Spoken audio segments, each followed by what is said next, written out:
to you live from the frigid armpit of America. This is the Drunken Peasants podcast with Ben and TJ, bringing you opinions of the news from an altered perspective. Say, man, you got a joint?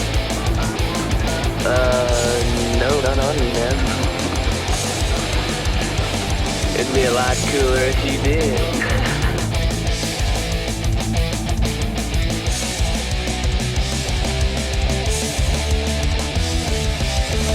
And now, here are your hosts, Ben and TJ. Welcome to the Drunken Peasants podcast. I'm Ben. I'm ZJ. ZJ is here. I am TJ, part 2. And we also have the late, great PaulsEgo, who Hello. is dead. I've just been informed that I'm dead, so I might be a little unsteady tonight. But Yeah, otherwise, we're good to go. That is understandable. So, Paul, we recently received, well, I shouldn't say we. Yeah, I Scotty received a disturbing message. recently received a disturbing message. Okay. And I'd just like to play that for you right now. So you can Okay. listen Okay. to that. Yeah. Okay. Scotty, you are a nigger. You are garbage. I will destroy you. I am your enemy. You will be destroyed by my power. For I am the great I am anonymous. You will never figure out who this is until it's too late. One day I will appear behind you with a baseball bat, and I will slam it into your head, killing you instantly. For I am strong. Like when I was a kid, people always used to be like, you know, Paul, you know, anonymous guy, you're pretty strong. Anyway, you're gonna die, nigger. Fuck Ben and TJ, too. Cocksuckers. You know, I would have thought that maybe it was TJ, but he said fuck Ben and TJ too. Well, yeah, and at one point he slips that his name might have been Paul, so I don't know, man. you know, we don't know any Pauls but you. And actually fits. we we sent this over we sent this over to Brett. We actually sent this over to Brett Keane, our forensic audio expert. And he reverse engineered it. Yeah, he reverse engineered it, and we were able to come up with this. Scotty, you are a nigger. You are garbage. I will destroy you. I don't think we need to play the whole thing there, your but enemy. That is clearly your voice, Paul. Well, in my defense, and just let me put together my defense real quick. I currently don't have a way of changing my voice hooked up to my computer. Oh, no. So Sounds like an echo we just heard. Wait a minute. What?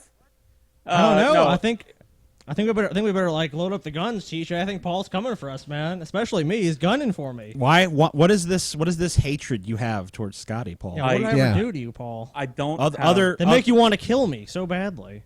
I don't really literally want you to die. I just wanted to call you a nigger, but don't have, the balls to do it myself. So I covered up the voice. You got me. You fucking nailed me. What can I say? It's clearly me. It is clearly. I think it's Paul. I think he's come clean, TJ. But I think we still have to kill him. It's unfortunate. But the bread queen was too good. Like I was gonna deny it. But then I heard the Bread Queen's breakdown of the situation, and it's obviously me. I'd be stupid to sit here and deny it any further.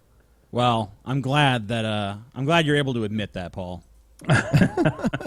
I'm glad that you're able to come clean and admit that was you, because it was so obviously you. And I just want to. I want to say thank you. I know we've had our problems with Bread Queen in the past, but his expert skills as a forensic audio examiner have been invaluable to the process TJ, of uncovering I'm this actually stuff. getting a message from Brett Keane. Can you basically let's pull this up, TJ? All right, let's see. Brett actually wants to join us on the show. Yeah, he wants to join us on the show. Welcome to the show, Brett. Oh, hello. This is the Butt King.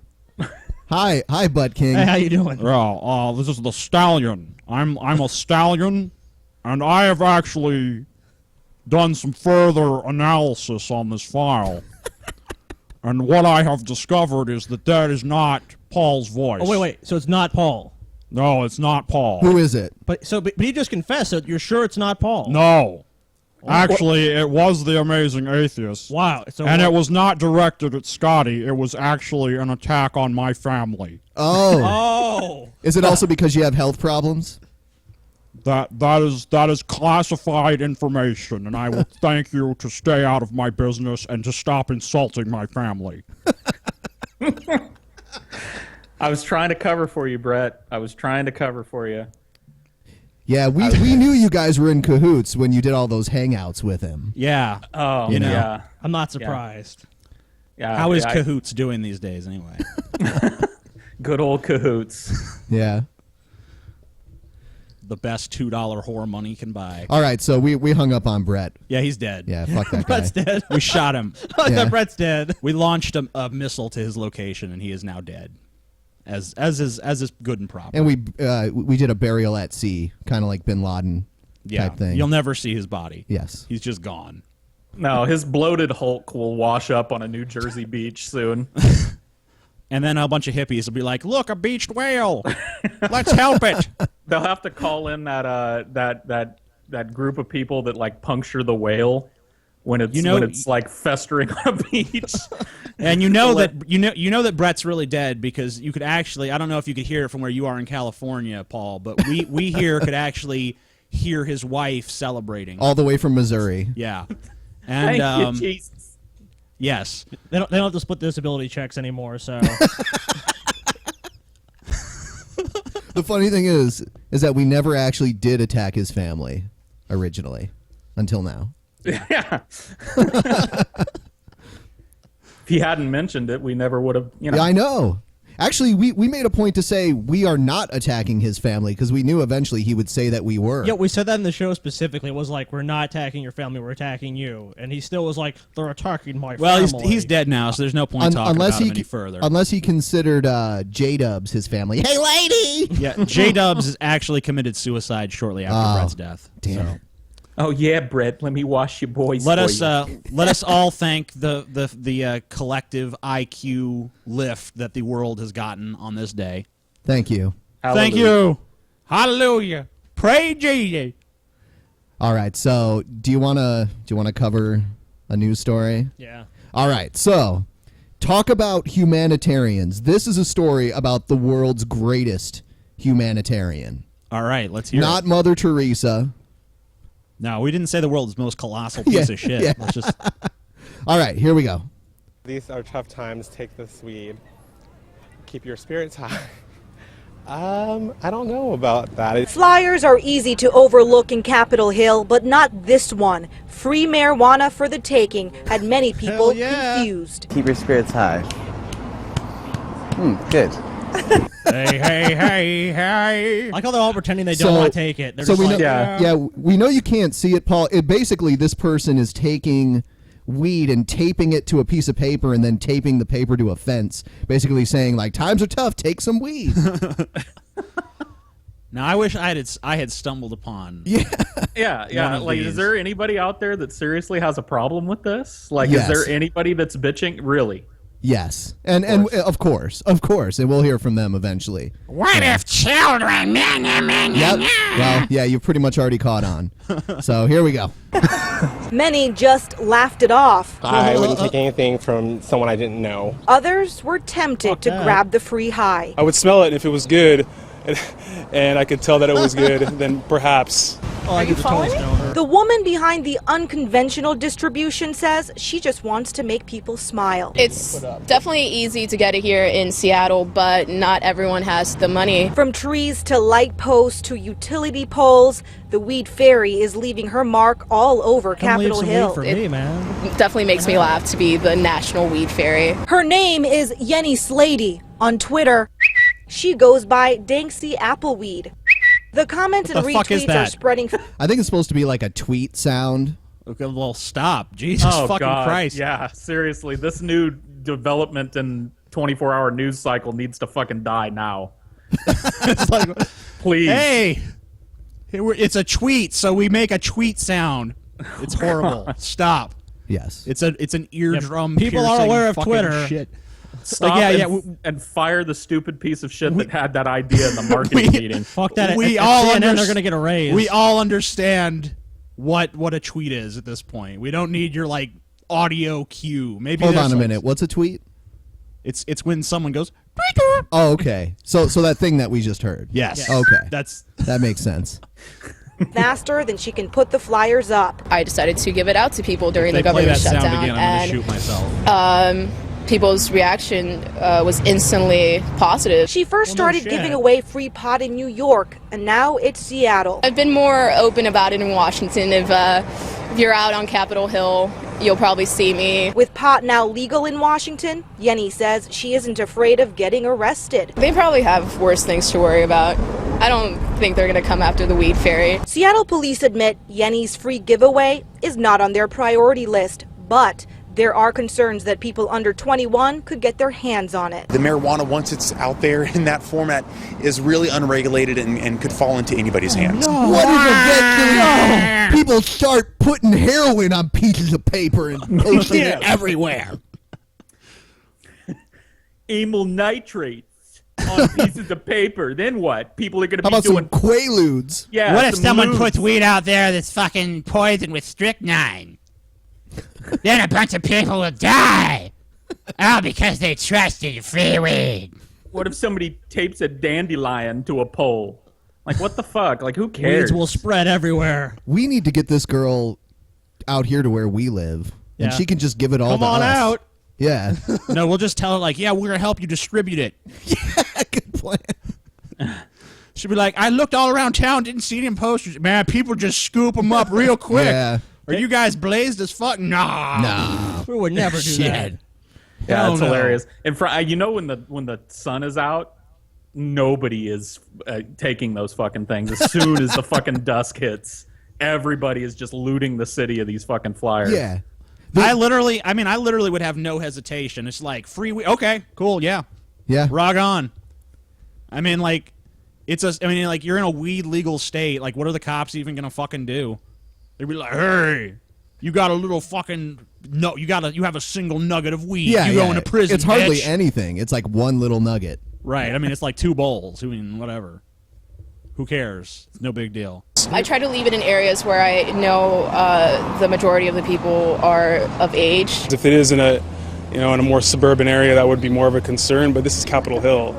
Bullshit. I say free weed for kids. Free weed for that dog. Go hand it out on the playground. Yeah, that's actually the next story. But yeah, so of course there was going to be someone that was like, "Oh, kids will get it." But Think of the children. The children. Think about the children. Like, don't you think that, and realize we don't give a shit? don't you think the crushing poverty that most children live in constitutes a bigger risk to them than some chick taping weed to a pole? No. They can't smoke the reefer. No, Paul, you don't understand. Is that your 12 packs a day voice? Yeah. There used to be a commercial for this place in New Orleans called Dot's Diner, and the announcer lady was like, Diner. Come on down to Dot's Diner. it's like, okay, I don't want to come anywhere where someone sounds like that. Yeah. The food actually was pretty good, though. I will give them that. It was okay. Oh, bullshit. You ate there plenty of times and cleaned your fucking I plate. went there a couple times. You went there more okay, probably like 5 or 10 times and cleaned your fucking plate, you fat motherfucker. Nah, you garbage. Now you're trying to be like revised history. You Oh, fucking garbage, I had a Scotty. bite and was like, You fucking trash. You fucking faggot trash. fuck you, TJ. What's the next story, Ben? The next story is about a guy who was having a seizure and somehow his dog tapped the right things on his cell phone to call 911 for him. That dog What is about awesome. what about the developing story that TJ and Scotty are about to fucking fight? Like, let's do this. Ding ding ding. That can happen. That's on the pay-per-view, though. Yeah, we're building that up for the Drunken Peasants PPV. Yeah. Got it. Which you can only get if you subscribe to DP Network. Yeah. $9.99 a month, everyone. By the way, Subscribe though, now.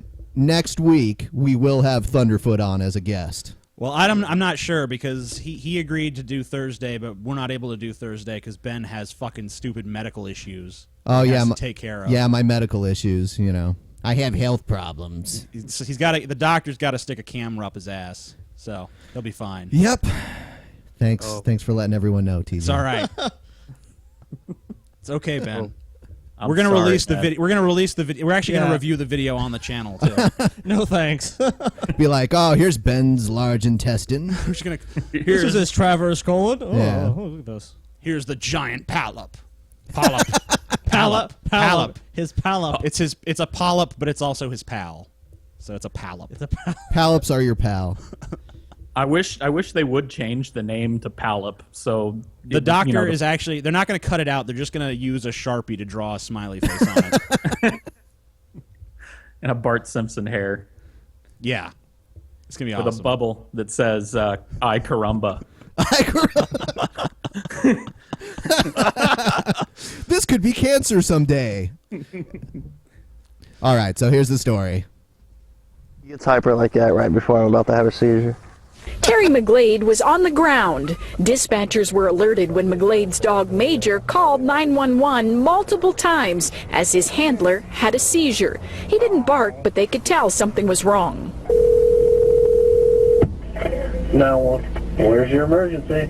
1437. What's going on there?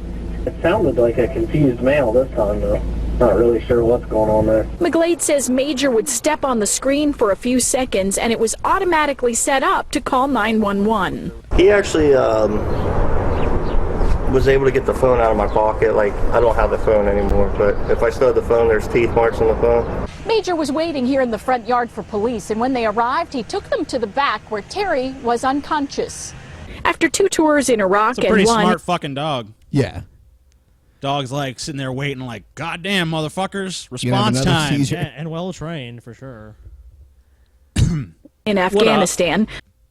What a heartwarming story this is. Yeah. I know. Yeah, we found This a has- couple. It's a warm and fuzzy story that makes you feel good about the world. Yeah, man. I had to throw this in now because there's some fucking crazy shit coming up later. So I put the more happy stories at the beginning. So McGlade basically, was you're going to get the audience all pepped up and happy, and then you're going to fucking drop the sorrow bomb on them. exactly. Guess what? We're fucked. I'm gonna drop the Ann Coulter bomb on them later. Everything might be okay. Wow, maybe the world's okay. Nope. Just kidding, fuckwits. by a roadside bomb. He got Major, a rescue dog trained to sense his seizures coming on and help him with PTSD. McGlade calls the pit bull lab mix mutt his hero. Right now, he's my world because he's basically an extension to my body. I don't think I could operate in everyday world without him right now. Without Major, McGlade says he would have been in trouble. After a night in the hospital, the two are back on the street. They're back walking the streets. Yeah. So, yeah, you're right. Heartwarming story. But you know what? If you think about this like a typical media vampire, it's a built-in double story. Because first you get to tell the story of the man who had his life saved by the dog. Then the dog dies, and you get to dip back into that and feed off of his tears and sorrow. See? Yeah, so they're waiting. Last on that year, one. we brought you the touching story of a man whose dog called 911. Well, plus they got like the veteran angle, like he was served in the armed forces. This year, his dog is fucking dead, and he's really sad. Now we're going to exploit his tears. I don't know how I'm going to live without old Rusty. And then it's like, cut to commercial, buy Coke. Buy Coke. Oh, man. Model to Google, I am not a prostitute. Yeah. Some model is suing Google because porn sites are using her picture. Well, why shouldn't she be suing the porn sites, not Google? Yeah. So here it is. Yeah, that's weird. It's weird. It's a legal battle between a woman and the world's favorite search engine. Belén Rodriguez, a fashion model from Argentina, is suing Google. She says older images of her are being used by pornographic or sexually oriented websites listed in search results. Rodriguez says it has deeply damaged her reputation. If you notice, the reporter is pronouncing everything very Spanish-like. Rodriguez. I love that when they roll the R. Yeah. But there's no hint of any other accent ever. Yeah. Yeah, it's... O sea, arruinar mi vida personal en base. They have ruined my life. And now say that what I'm asking for is censorship? It suits them, but not me. Truthfully, for me, having to explain every day that I am not a prostitute is a daily complication, as simple as that. The 29-year-old... Ben just sat up, and I got a good ass shot. So it was like, hey, I was like, Ben is mooning me. Oh, shit. But, yeah, I mean, are these pictures... What I want to know right now is, are these pictures of her that are older nude pictures? I mean, like, if they're featured on porn sites, I would imagine they'd have to be somewhat risque. And also... More than likely. I mean, like, if they're being used by porn sites, how come people think she's a prostitute? That's not the same thing. Well, and Google just indexes, like, it's basically a search engine. It just indexes files and things. It crawls the internet and finds things. It's not like they're basically directly profiting off of, like, her images specifically. Yeah, and, like, she should take her lawsuit to the specific sites that are doing this, not the sites to, are the ones who are wronging her. Not to Google, who is just indexing information out there on the internet. Originally sued Google and Yahoo in 2006. In 2010, she was awarded a combined judgment against both search engines for 120,000 Argentine pesos, almost $15,000, an amount that was later lowered to less than half by Their currency is less valuable than ours. It was like 100,000 Argentinian pesos. 125,000. It's 15,000 US dollars. Jesus Christ! Their currency crashed. Yeah, sure. Back in, like, and the Argentina's one of the better, more stable countries in South America. Yeah, it really is. Mostly due to the income, the revenue from her lawsuit. Oh gosh. Higher court. The case is now in the hands of Argentina's Supreme Court. First and most important of all, we want to stop linking her to porn sites, which is what has been harming her and worries her the most. She has a family and young children. We are also seeking compensatory damages, which is So wait, no porn stars have families and younger children? Could they pick a less Hispanic sounding guy to translate for the Argentinian guy? It's like, hey guys, I'm an Argentinian. Yeah. Say, fellas. Somebody say Argentinian? No, but seriously, I mean, like, I'll just say... Don't come for me, Argentina. Yeah. I'll just say that, like, honestly, I know it sucks that she's linked to porn sites and shit, but if she didn't want naked pictures of herself to exist, she shouldn't have taken naked pictures. Yeah, I mean, like, I got to deal with like the banana shit like every other day. So right, you don't see me suing Google and shit like fuck you. Yeah, because if you search your name, like banana is like the first amazing atheist. You press space and it's like banana. Is that what you want to put? Is that what you're looking for? Yes, I'd like to put a banana in the amazing atheist. I think a lot of people would. They're obsessed. Like, even to this day, it's been fucking like 3 or 4 years now, and people are still like, I'll go on Twitter and stuff, and I'll like, every time I have like a tweet that's controversial, I'll have like 50 people be like, hey, remember the time you stuck a banana yet? Fucking weirdo! That was one of the first things G-Man said to you when he first met you. Like, hey, G-Man. Hey, man, let me ask you a question, man. Why the fuck you take a banana up your bitch? Yeah. He was great, dude. He just jumped in on top of somebody who was talking, and he was like, amazing atheist, why do you put a banana in your ass? And you were like, why did you do that? Banana in your... I think he said banana in your butt. Banana in your butt. Why'd you put a banana in your butt? Why'd you put a banana in your butt? He liked the alliteration. Banana in your butt. Banana in your butt. That should be his next song. Obvious because whoever harms somebody has to repair the damage. In a statement sent to CNN, Google said search engines are neutral platforms that do not create nor control content on the web. Oh my God, reasonable fucking statement. Yeah. The Civil Rights Association of Argentina strongly agrees with Google's position. Curiously, the authors of the content were not even called to testify, and that's part of the problem. It's those creators of content who should be held responsible. The problem, of course, is that it sometimes is difficult to find them. Rodriguez says her that doesn't rights as an excuse individual suing someone should who's just a prevail. proxy. En primer lugar, limpiar mi imagen. First of all, I want to clear my image. Let it be clear. Second, well, I want a precedent to be set. I don't want to be seen as the porn star. I want to be seen as someone who puts forth frivolous lawsuits. Obviously, she knows that the money is in Google. It's not in the porn site. Yeah, that's what she's doing. She just wants to get paid. Argentinian model. So that this doesn't happen again. I'm in favor of freedom of expression, but not the kind of freedom of expression built on lies. I am an ant fighting against a giant monster. A ruling by the High Giant Court is monster. expected in several weeks. Rafael Romo, CNN Atlanta. Google's like, You know, maybe she could say that if she wasn't asking for any money. That'd be one thing to say. Well, I think this is wrong. let's destroy this woman's life for no apparent reason. She doesn't even understand what a search engine does. So, and if she does, then she just wants money. Oh yeah. So that's it. Good. Good times. It's good times. Yeah.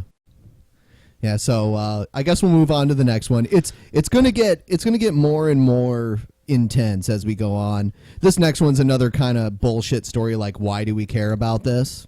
That's good, Ben, because that is the way that I like it. I like it to start off very, very slowly. I figured you did, and then get more intense with time. Don't you remember, Paul, that candid conversation that you and I had? I know all about that. Yeah. Mum's the word.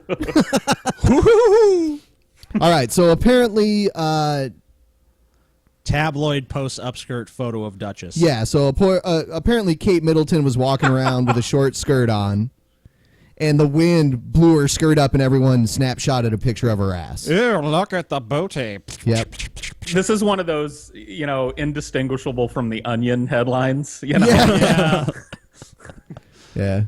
Let me tell you, not totally from personal experience, although I had a close call one time. It is a woman's worst nightmare, or at least one of, and it happened to the Duchess of Cambridge, Kate Middleton. We'll show you, not the actual picture, no, but you see the dress here she's wearing? Well, a blast of wind from a nearby... And this is just a really brief aside. Why the fuck are there still duchesses in the world? It's an honorary term. It's not that honorary when you get like all sorts of fame and money and shit just for I'm a duchess. A lot of the wives of princes are duchesses. Of course, eventually she'll be the queen. Not a ruling queen like Elizabeth. Only because Freddie Mercury is dead. So. Helicopter blew it up as she and Prince William visited Australia, definitely exposing her backside, okay? So even worse, a photographer was there, click, got a shot of that. And it is now front page of a German tabloid alongside pictures of Kim and Khloe Kardashian. I don't know, she's pretty thin. There's probably not much there to look at. Yeah, we're not seeing the picture, so. But, it says pic of Kate's bare bottom, so was she not wearing any panties underneath this? Who knows, but she's royalty, so it's a big deal. You remember the media She's circus royalty when they got by married? injection. Yeah. But you remember the media circus when they were getting married? It was like a big fucking event, even in America. It's like, who gives a shit about these other assholes in this other country? We already saw her tits, too. I mean, like, that was like a thing like a year or two ago. It was like, yeah, look at her boobs. Now they're just like, yeah, look at her butt, too. Hey. Oh, you know what? I just Googled it, and I've seen it. I've seen it, and it's it's an ass. Yeah, it's an ass. Is it the whole ass? Does she have underwear on? Well, the pictures that I see are like just as it's starting to blow up. So no, she doesn't. Wow. Damn. My. Yeah. My. Naughty justice. That was the creepiest thing I've ever said in my entire life. I was like, oh, well, my. Look at what happened. The wind. There was no panties on.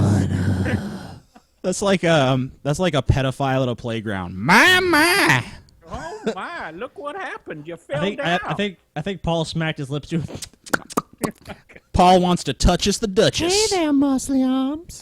Hey there, paper boy. No, yeah.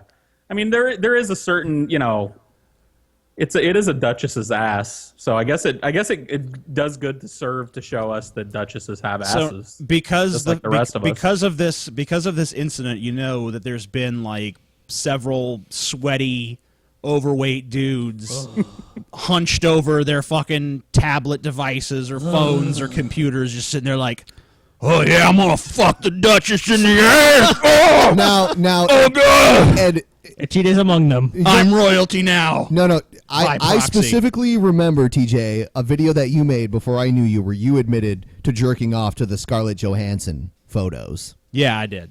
That's true. But the guy, I mean, I still think the guy should have been prosecuted and everything. Yeah. But, you know. He's like, the damage is done. My heart, well. my heart was in the right place, but my dick was pretty evil about it. I think that revelation was a payback for the camera in the ass earlier. Yeah, probably. Absolutely. Better than a banana. That's Anyway. Ben's doing that. Ben does that every week though. That's not even a new thing for him. He's always going to the doctor like, I think I need another colonoscopy, doc. Yeah. Come on. Well, fine, Ben. You do not need another one. Can you put it up a little slower next time, please? I don't want to be knocked out either. Nice and slow. I want to remember every single second. Don't you have any bigger cameras? Come on. Call me little boy while you're doing it. Say, Do you hey, have one of little those boy. like 1980s VHS shoulder cameras? Let's put that in there. Yeah. Yeah. Just cram it on in. Yo, I got some Crisco here. Just grease it up. Backsides. What the fuck Okay, is so this is happening? all happening on this German This is tabloid. derailed, Our seriously. royal correspondent, CNN's Max Foster, is in London, and I tell you, I have peeked at the photo, and I would be furious. Yeah, but the debate around here is that this keeps happening and she needs to sort it out. I mean, in this country, we don't show pictures that invade the royals' privacy too much. So the pictures weren't shown here, but the papers at least have gone as close as they can. So the pictures here, it's blurred out. And then they've showed a whole load of other pictures where she's come close to exposing herself, as it were. But really the debate here is about the words here, and there's a commentary about that Amanda Patel has written. She's a columnist here. Really polarised opinion. So, for example, she says, as a relatively seasoned member of the royal family, isn't it time that she, Kate, made some more effort to cover up? She says, it's all very well blaming the photographers, but you're the future queen. It's time you took control of the situation. A lot of people have... Honestly, she's one of the... I mean, just comparing her to all the others, she's one of the more attractive to-be queens. Yeah, no one wants to see the actual queen's ass at this point. I mean, exactly. Except TJ. I mean, like, with her, I'm sure it probably, like, hangs down to her ankles, so... No, dude, I bet TJ, it's... how do you know? I don't know. I mean, I don't know if I get on this whole bandwagon of, like, it's her... the onus is on her to fucking stop letting this happen. I don't really buy into that, but that's the message that's coming out of the British media is sort out your wardrobe, you know, like stop, like what the fuck? It's a dress. A little more privacy, please. Be more privet with your privacy. I think she should just come out naked at some point. Just be like, you know what, you guys want to see it? Here you go. Why does anyone give a flying fuck about this worthless story? It's like, this is literally like these people arguing about this like it's a big deal. It's like, she showed her ass for a second on accident because of a helicopter. Who gives a shit? Life goes on. Like, they're acting like this is like a big story, and apparently it is in the UK. Like, why is she doing this? Oh. Yeah, I mean, if you just scroll down my Tumblr feed, you'll see like at least 700 asses in like 13 seconds. Yeah, so it's not like her ass has no special ingredient that makes it different than any other ass. Ingredient.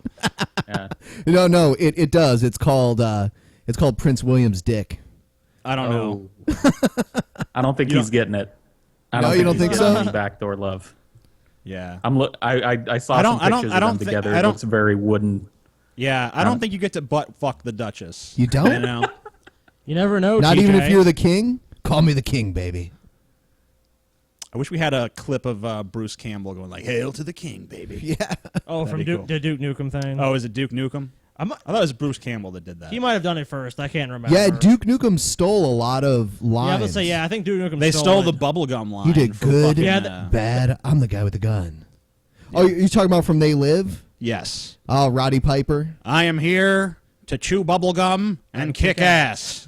And I'm all out of bubblegum. It's one of the greatest lines in cinematic history. John Carpenter just said, say whatever bullshit comes to your mind, and we'll just roll with it. And Roddy Piper's like, all right, eh? That's what he came up with. Yeah. And they're just like, okay, cut, print, that's a fucking... That's a wrap. Bubblegum, that made sense. Rock on. There was an old wrestling promo that Roddy Piper did back in the day that made it so that he didn't have his own creative control anymore. He was actually he had a feud with a black wrestler named Bad News Brown, and he actually painted himself half black and half white when he would like. I don't know if that would fly today. No, not at all. No fucking way.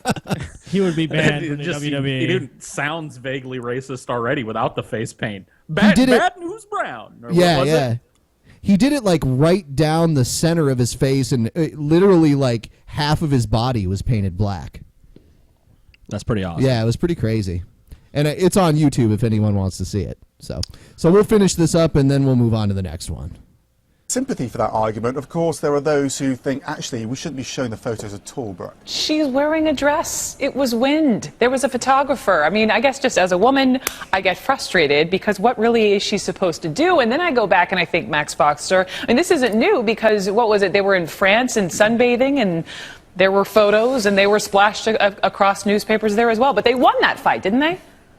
Yeah, people were splashing it over the newspapers.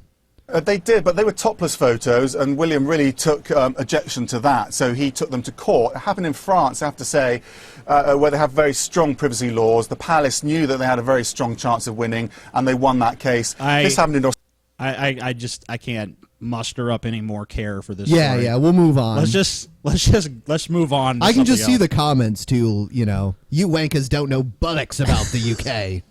Don't even say bollocks, because they'll be like, it sounds wrong when you say it, yank. Yeah. Don't even think you're going to get to insult our royals without having the least idea what you're talking about, sir. It should TJ, it should be idea alone. What's next? The father of one of the victims of the recent college shooting had a message to deliver on CNN to politicians. First of all, what do you want the world to know about Chris? Excuse me, Anderson. Excuse me, Yeah. Anderson. I'm sorry to interrupt you already, Sounds like it. but I wanted to Yeah, thank you man. for inviting I me can't on your blame him, show, man. and I have a special reason Yeah. for saying that to you, and that's because I respect the position that you've taken on the coverage of these events. Well, as you know, I don't believe in saying the person's name or showing the person's picture who committed these things. I think history should not remember that person's name, but should remember the name of your son and all the others who lost their lives and have had their... You know, I've heard kind of some people talk about that. I mean, I don't know. I mean, like, how far do we take that? Do we like say like, well, we don't really need to show Hitler's picture or talk or say his name or anything, Or talk about what the Nazis did. we just need to talk about, you know, the victims and just forget about the, like, isn't there like something to be said for examining why the killer did what they did? I mean, isn't it kind of important to understand the motive, even if the motive doesn't make any sense? Like, I think that they're, you know, I mean, like, I understand where he's coming from, but I mean, if you don't, I have to kind of disagree with you. Just on I understand where you're coming from, but for me, it's, I think I would like people to be able to examine this kid's life if they so choose to do it. I just don't think that the platform for that is the national news media with 24-hour round-the-clock salacious coverage of it. why do you feel like it gives them kind of like a celebrity status? No, it's not even that. It encourages other crimes. Like, if you talk to psychologists about stuff like this, when you read about these types of mass murderers, you find that they are heavily influenced by people that have done it before. Sure. And the constant attention and the constant focus on not only the body count but the pictures, pictures of the guy that aren't even related to the fucking thing, just plastered all over everything. Doesn't that kind of harken to, like, isn't that almost akin to like, well, what video games influence the killer? What movies influence the killer? I mean, like, I don't know. I mean, like, how can you really say, like, we should censor reality because it might inspire more killers down the line? Yeah, I guess I don't look at it as censorship. I'm not advocating that anybody impose this rule. You just think that's a standard that the media should embrace. I just think that if I ran, and I filter it through this. If I ran a news organization, I'd like to think that I would not do that. That I would, cover it like it should be covered. Cover it extensively locally to the people in the community where this obviously affects them, and then outside mention it. Give the cursory facts about it, and then let people go look into it themselves if they want to. My opinion is that who the killer was, whether we like it or not, whether it might inspire people down the line or not, that is news. I mean, the fact that someone did this is part of the news cycle, especially in this instance where the motive of the killer has come under such scrutiny. But I think we're going to get to that portion of the show a little later. Yeah. Our lives forever changed. When the media puts the shooter's name out there, they put his picture out there, they put his videos out there, they're giving the shooter exactly what they wanted. I agree. They're completing the shooter's plan. The second thing about this is not only is it wrong for that reason, it's wrong for even a more important reason. And that is, out there right now today, this minute, there's another shooter, just like this kid, absolutely just like this kid, and he's listening to the message that this media at this time is sending to him, and he's seeing that this shooter was rewarded by his horror and accomplishing his purpose. Anyone who knew him, if you go to our hometown of San Luis Obispo and you talk to the kids that played sports with Chris, they will tell you that it was a very unusual combination of gentleness, kindness, and fierce competitiveness. Now, we all know that this actually was just orchestrated by Obama to ban all guns in America. Yeah, that actually is a theory floating around. Of course it was. As it is with Sandy Hook. every single major shooting event is always a plot by the Obama administration to take away the guns. Oh, what a joke. I know. Anyone that says that is an idiot. They're saying it, though, and I knew they would. Yeah. They had that one guy, that Joe the plumber guy, being like, I think you wrote oh my God! Don't even mention that. Yeah, fuck. that fucking guy wrote a letter and was like, "Just because you got some dead kids doesn't mean you can take away my constitutional rights." Well, he was the one that claimed that if Hitler wouldn't have taken guns away from the Jews, the Holocaust wouldn't happen. That was one of his campaign ads. Joe the plumber actually ran for Congress in the district that my parents live in. Oh wow! Yeah, I bet you they were happy about that. Yeah. Did your parents vote for him? Fuck no. I doubt it. I extremely doubt it. When he did something, he was determined and fearless. I know you've had people reach out to you, people from Capitol Hill. What is your message to them? What is your message about what needs to change? My message is this. I've had Congress people call me and express their condolences and sympathy. And when that's happened, I've told them, don't call me and tell me you're sorry about my son's death. I don't want to hear it from you. I don't want to hear that you're sorry about my son's death. I don't care if you're sorry about my son's death.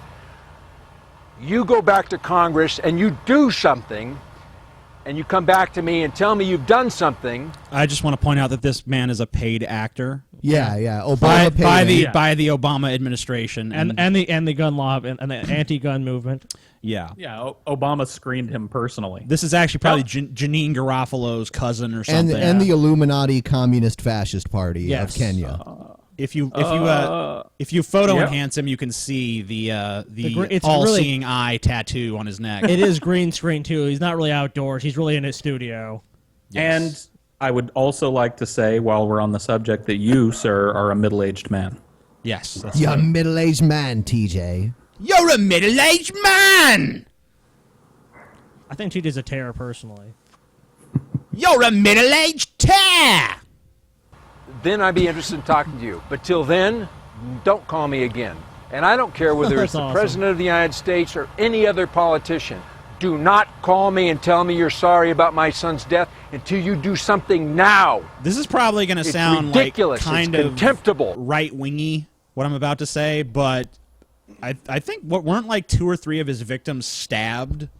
Those were his roommates. Yeah, the roommates were stabbed. Right. So I mean, like, I don't know. I mean, we could talk about gun legislation. I mean, like, I'm not saying that has to be taken off the table or something, but I mean, like, violent people are gonna find ways to kill. Right, but I couldn't disagree more, honestly, because well, he couldn't have killed this many people if he would have been running around. I don't know about that, because they've had knife attacks in China where people have actually had higher body counts than this. Sure. Yeah, I mean, like, so. What about the Aurora theater shooting? Well, I'm not saying. I mean, you can of course kill more people with a gun, but I'm just, or you could build a bomb too. I mean, there's no really way to stop that. There's numerous ways to take human lives. For sure. Right. I mean, that's what I'm saying. I mean, like, stop it. I mean, like, legislating guns is a good start, but I mean, if you can't actually spot what causes these sorts of behaviors, you're not really going to mitigate the violence as much as you think you will. Excuse the bad pun, but there's not one silver bullet to take away this issue. It's not like if we have gun control, suddenly the problem is going to go away. In America, there's a lot more than that. Like the mental health issue. Like this guy basically convinced the police when they came to talk to him, like, oh no, I'm fine. That was just like, this is online persona stuff. Yeah, the police actually left saying he was a great guy. Well, yeah, he was a superb gentleman or whatever. Yeah, he just in his manifesto he describes himself as a magnificent gentleman. He also describes himself as the closest thing there is to a living God. So, a totally sane human being. The fact that this situation has gone on so long is just utterly ridiculous. I mean, I refuse to believe that this situation is hopeless. I refuse to believe that there aren't solutions here. I realize that it's a complex issue. I realize that this is an issue that combines gun violence. I realize it's an issue that combines mental health. I realize that it's an issue that involves hatred of women. I understand that, and that's an important thing. I don't want to lose sight in all this discussion that this whole tragedy was motivated in part by a young man's twisted idea of what women owed him. You want to reach out to this So young man, Sam? this guy actually does take a pretty subtle and nuanced view of the issue. Yeah, he wasn't just like ban guns.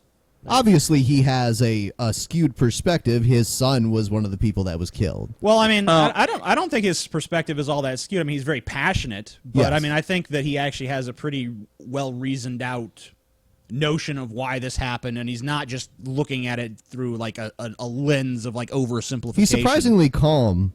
Well, I think you have to understand that this guy comes from a position that's held by what I consider to be a lot of gun legislation advocates. I'm one. I've never said ban all guns. I've never said that I want to round up guns or make it completely illegal for people to buy guns. I'm for sensible legislation. And I don't think that our legislation now is sensible. I don't think it's sensible that we can set up a fucking arsenal under a tent and people can wander in and out.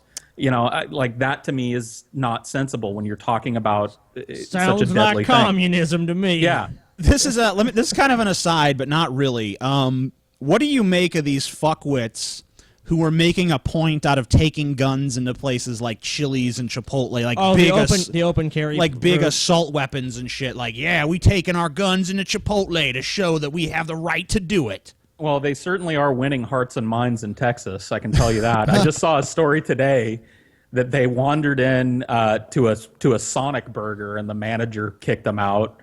So they're persona non grata at Sonic now. So they're fighting the good fight, man. I know I'm convinced. Who the fuck wants to go to Sonic and see guys with their AR-15s and their fucking M16s and their various assault rifles and they're fucking loaded down to the teeth like, we have a right to do this. Here, no, I just want to come here and get a fucking hamburger and a shake. I don't want to fucking I don't know about see you a bunch guys, of gun nuts. but if I walk into a restaurant and I see some dudes holding like fucking AR-15s and M16s and shit, I'm gonna fucking hightail it the fuck out of there. I'm gonna be like, whoa. I live where I live now. I live in a suburb of Columbus, Ohio, and there's a a bar in like the old downtown district of this little town that I live in, and literally right next to the bar is a gun shop. Oh yeah, yeah. That's awesome. Gun World. Yeah, that's what it's called, Gun World. Get drunk, make a plan to kill your wife, and arm yourself here. Yeah. You know? Hey, grab a bite to eat. I just figured, like, what if you get in a fight at the bar? You're like, all right, I'm going to Gun World. You'll be sorry, bitch. You'll be sorry in about 10 minutes, bitch. Yeah. Get oh wait, my 24-hour waiting period. Fuck. No, you just go in there and be like, when they tell you there's a 24-hour waiting period, sir, you'd be like, come on, man. They'd be like, all right, here you go. The sad thing is I've known people that have done that, and they said like, I'll buy the gun somewhere else, and the guy that running the gun store will be like, okay, fine, just take the gun. Not to mention that, all you have to do to buy a gun from a private citizen is you just have to have like a piece of paper signed by both people. Anderson Cooper's totally making a duck face right now, just to point that out. Yeah. Blue steel all the way. All right, we'll finish this one up, and then we'll move on to the next one. No. Let's finish this one up and never move on. Anderson, I find it unacceptable and intolerable that this situation continue. And for the rest of my life, in the honor of my son, I will do anything I can. I'll go anywhere. I'll talk to anybody to change this. Yeah, so obviously some real emotions there, unless he's a paid actor by the Obama administration. All I can see, when I see that guy, becoming emotional there, all I can see is like conservative Americans sitting at home like, quit crying, pussy. Come on.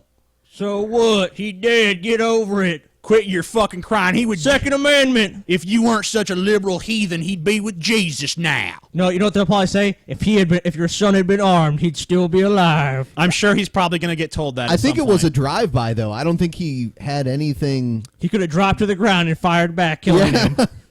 Son, go run the don't tread on me flag up the flagpole. There's a liberal crying on TV about guns. This next story is kind of related. Because of the crazy shit that the shooter said, now there's this big thing that's fueling the fringe feminist outrage, and this is a story about misogyny being part of our culture. So I know TJ will love this one. Thousands of women have used Twitter to express their solidarity in response to Rogers' hate-filled rants. Other women, like the Washington Post's Ann Hornaday, claims Rogers' sexist rants are part of a culture that breeds violence against women. Hornaday pointing specifically to bad boy comedies like Seth Rogen's Neighbors. Yeah, I think that Seth Rogen's Neighbors is probably a big part of the reason Seth Rogen's why this mass shooting personally happened. Responsible. Yeah. There was a guy on Twitter. I actually took to Twitter to complain about the Yes All Women tag, because I was like, how can you presume to speak for all women? And I got a lot. I mean, predictably, I got a lot of like very negative responses from feminists. Usually shit like, "Aren't you the guy shoved a banana in your ass, faggot?" But yeah, they're ad hominem there was attacks. There was one tweet by a guy, I forget his fucking name. I think it was like David Fink or some bullshit. He tweeted at me like, "Yeah, it must be hard to be discriminated against for your gender," or something, like really sarcastic.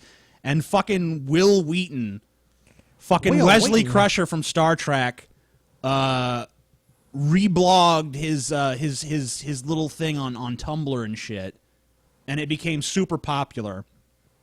Like this, like, oh, we showed the amazing atheist now. And that same fuck, when Seth Rogen responded to this accusation by saying, it's ridiculous that they think because I get girls in movies that this caused a mass shooting, that same guy was like, Seth Rogen said uses the term getting girls, not realizing that's part of the problem. I'm like, okay, but blaming movies for mass shootings isn't part of the problem? You're a fucking retard. Anyway, that was just kind of an aside. Because it creates a fantasy in the mind of the audience, like, they're getting chicks. If I'm not, I need to go on a shooting rampage. Anyone who reads the manifesto of Elliot Rodger would realize pretty quickly that this was not someone who was being influenced by mainstream fucking thought. This is a human being with extremely deviant, aberrant thought. He said he was the closest living thing to a god. Yes. What? So why isn't that information being parroted in the media? Why?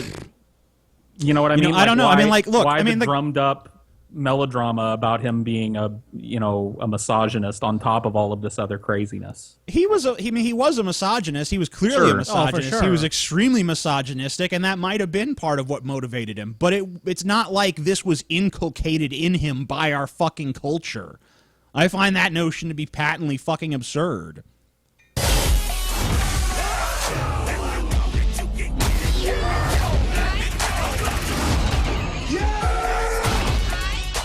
Darkness inside of me, and you will see it. Dude, we missed the Rogan, the actor, is not happy. He tweeted, "How dare you imply that me getting girls in movies caused a lunatic to go on a rampage?"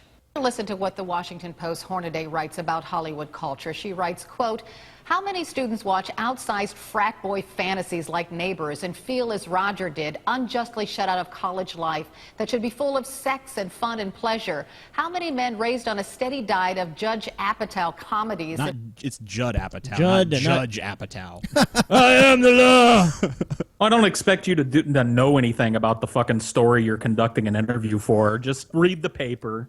But the problem with this is, like, once again, if you actually read his manifesto, like, these feelings were not brought about by him watching movies. I mean, to some extent, maybe, but, like, really, it was seeing his peers be successful with girls that really drove him insane with jealousy. And obviously, he was an awkward fuck, and he had some serious narcissistic issues that turned girls off. You don't have to be the most handsome man on earth to get a girl to like you.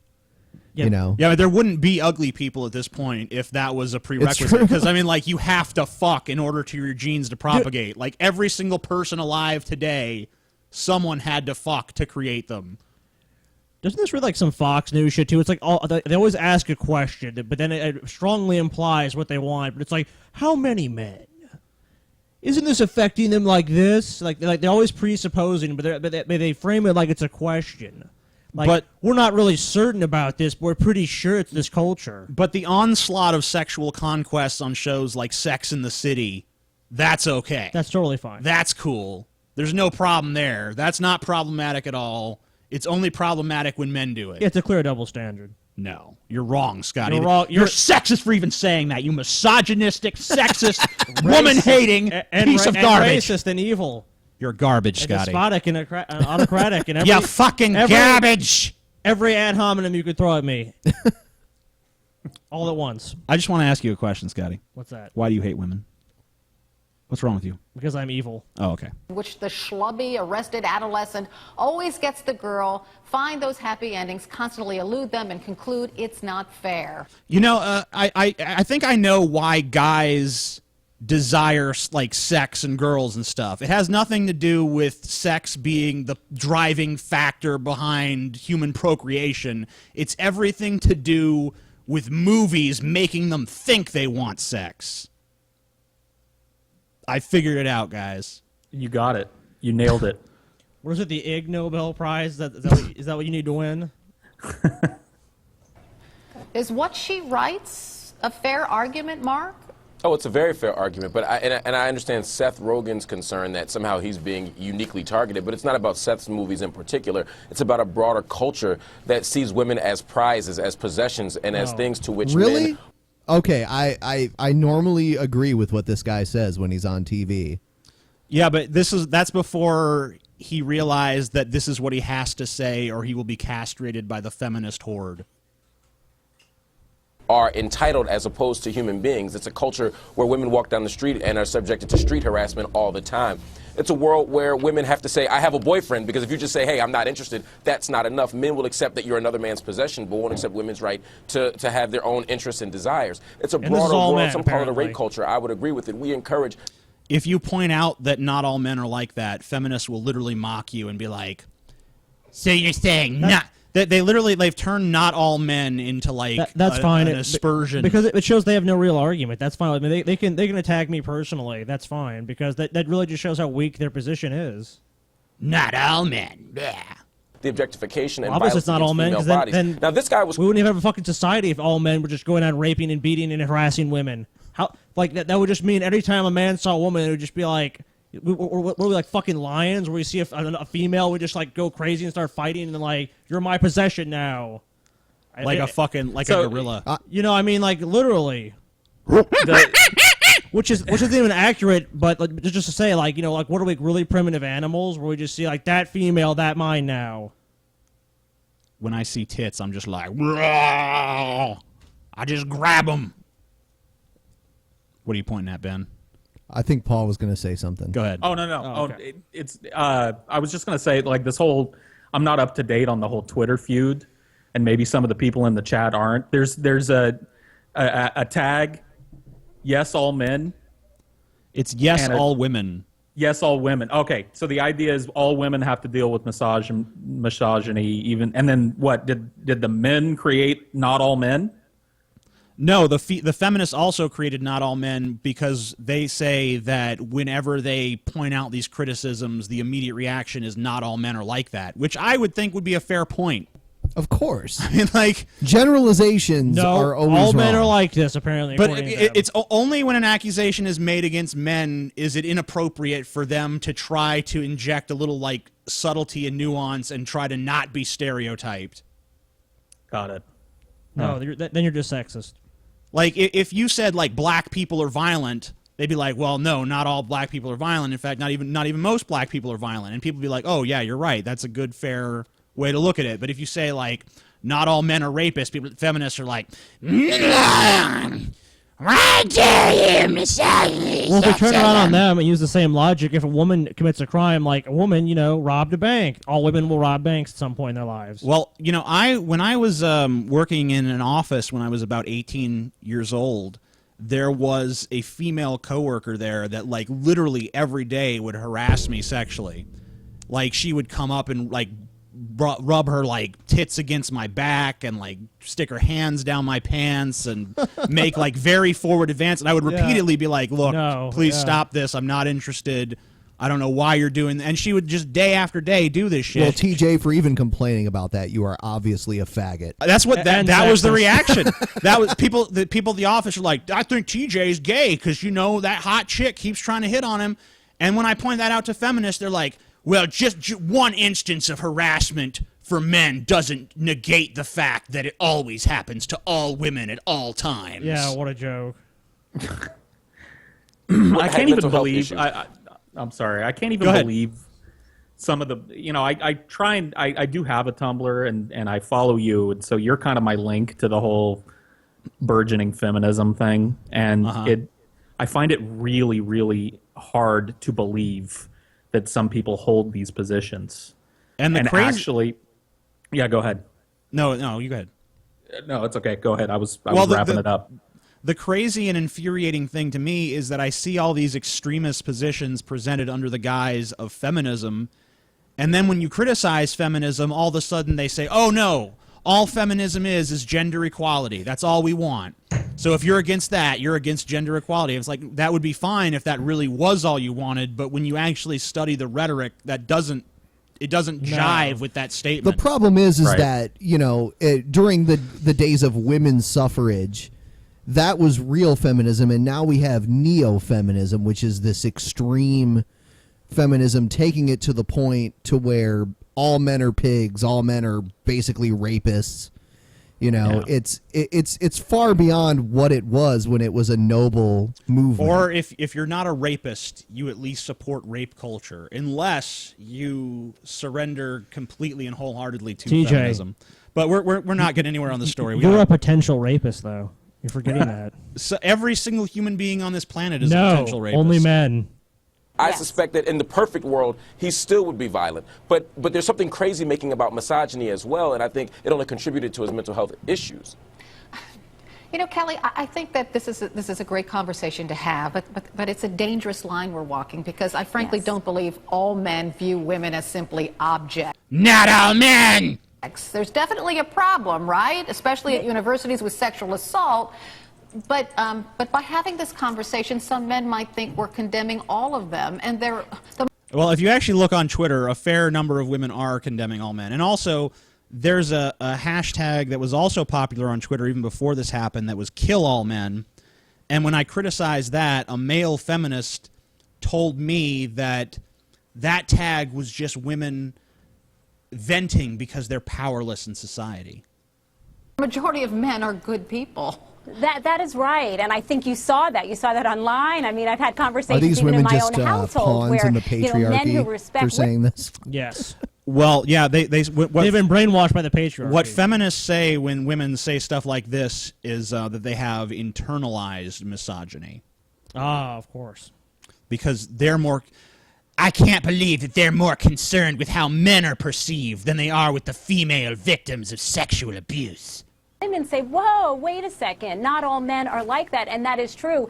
But I think what I was struck by, especially as a mom of two girls, those tweets where moms and parents say, you know, I tell my girls to watch their drinks at bars, but do we tell men don't put drugs in women's drinks, right? I tell my girls...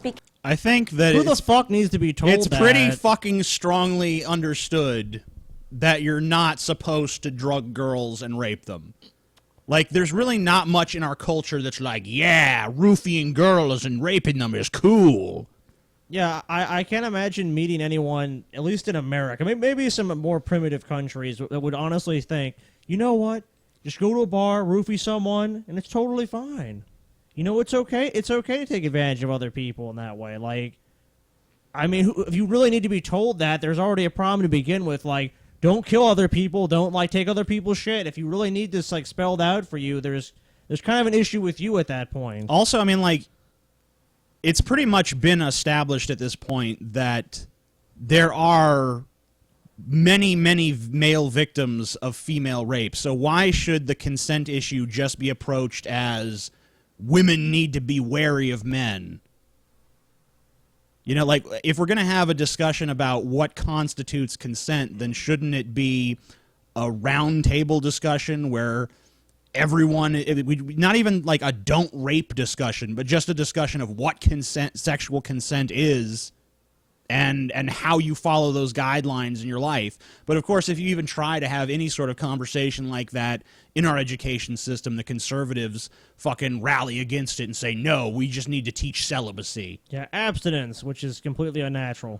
Careful so that you're not assaulted on campus, but do we tell enough of our men to not sexually assault women? Do we talk about consent? I mean, there's one school, Yale University, they talked about consent. Never should heard just of be it. yes or no. It should be an enthusiastic yes, right? So how much are we having, you know, I think we need to have more of those conversations from kids going through middle school. So if you ask a girl, like, hey, want to have sex? She's like, yeah, okay. It's like, oh, I'm sorry, that wasn't enthusiastic enough. That would be rape at this point. And on up, and that will help the dialogue and could help how women and men feel moving forward. So yeah, Paul, you have anything else to say on that story? I think Paul might be gone. Oh, Paul left. Yeah, he may have been dealing with that thing he was telling us about earlier. Yeah, Paul is temporarily gone from the show to smoke a little crack. What? That's bullshit. He said he was going to do cocaine. Why don't we go ahead and take a break at this point? All right. Paul is busy. We've been on for about an hour, so we're going to take a small break. We will be back with some more stories here on the Drunken Peasants Podcast. And we're going to put up some fan art from a friend of the show's that made some art for us, Waxwork Scream Studios. Wherein you are a Native American. I know. It's funny because, like, I'm partially Irish ancestry, so I'm, like, unbelievably light-skinned. But I look unbelievably handsome and tan there. Ben's name is Eats the Shark. Yeah. That's his Indian name. Eats the Shark. Rock on. Yeah, so we will be right back.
right, we are back here on the Drunken Peasants podcast.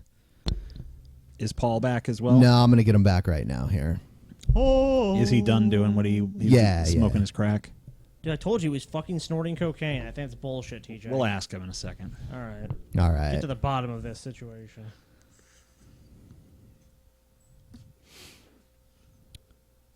We'll see if He's not answering. Oh, no, here he is. He's not answering. Oh, hello. Hello. Hello Paul, there. me and Scotty were having a debate as to whether or not you were smoking crack or snorting coke. I went with the snorting coke, but TJ said crack, so we have to just resolve this dispute. Or was Paul. it both? I actually just stuck with the pan tonight. I'm sorry, guys. I'm sorry to be... And some crack. Okay. And some crack. Oh, fuck, and some crack. Cocoa Puffs. Lots of crack.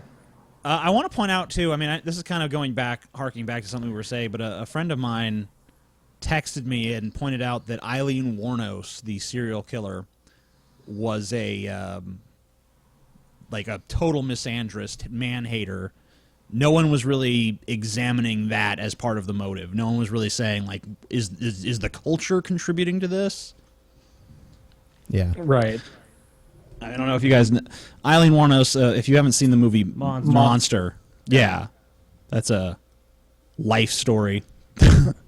Although they made her girlfriend hot in that. Christina Ricci is much hotter than the actual woman that she was portraying. Of course, and it doesn't really make any sense because when Charlize Theron's attractive, but they made her unattractive with makeup so that she actually looked like Eileen Wuornos. But then when it came to Christina Ricci's character, they just let her be Christina Ricci, which is kind of strange. Yeah, that was a weird choice. Really saying, like... Anyway, we're moving on to yet another story about, I guess, gender issues. Yes. This is a domestic abuse advert. Yes. And basically, this is a lot of people have seen this. This has about 5 million views on YouTube. Last I checked. This is basically the difference between public reactions to a man physically assaulting a woman to a woman physically assaulting a man. Yeah. So here it is.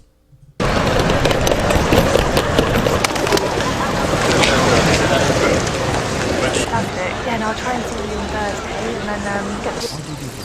What do I do? What? Just keep doing it. Very annoying. What? Too fucking blood. Come here. Get your hand off me. Come here. What? Where were you? I'm not talking to you about this. I'm not talking to you. Get your hand off me. Who was there? Get your hand off me. Who was there? Tell me who was there. People are looking at us. I swear to God, Chris, I swear to God. People are looking at us. Will you get your hand off me? Stop there. People are looking at us. What's wrong with you? Honestly, we're fine. Grant, I'm Grant, thanks. Okay, can someone call the police if you carry on doing that to someone? Okay. So, if I... for the sake of Paul, who can't see what we're looking at here, sure. There's a man. He's basically putting his hands on a woman when she clearly does not want hands put on her, and they're pretending to have an argument. It's a very high traffic area too. And there's a lot of people around, and they're showing people reacting. They're kind of like looking at her and going, "What's going on? Is this guy abusing her?" People are looking on in disgust and outrage, and other people are getting involved and standing up for. These are two actors, and he's pretending to accost her in public, and we're seeing the public. Yeah, reaction. he's kind of like, "Where were you? Why won't you tell me where you were?" And he's grabbing her and he's pushing her against a fence and all kinds of stuff. Got it. Okay. And they're basically reacting with outrage. Got it. Don't, someone else will. Okay. It's perfectly fine. You don't have to put up with that, honey. Okay. Thank you. My officer's there. You're definitely right. Yeah, I am. Just come and knock. I'm Grant, thanks. And now they're...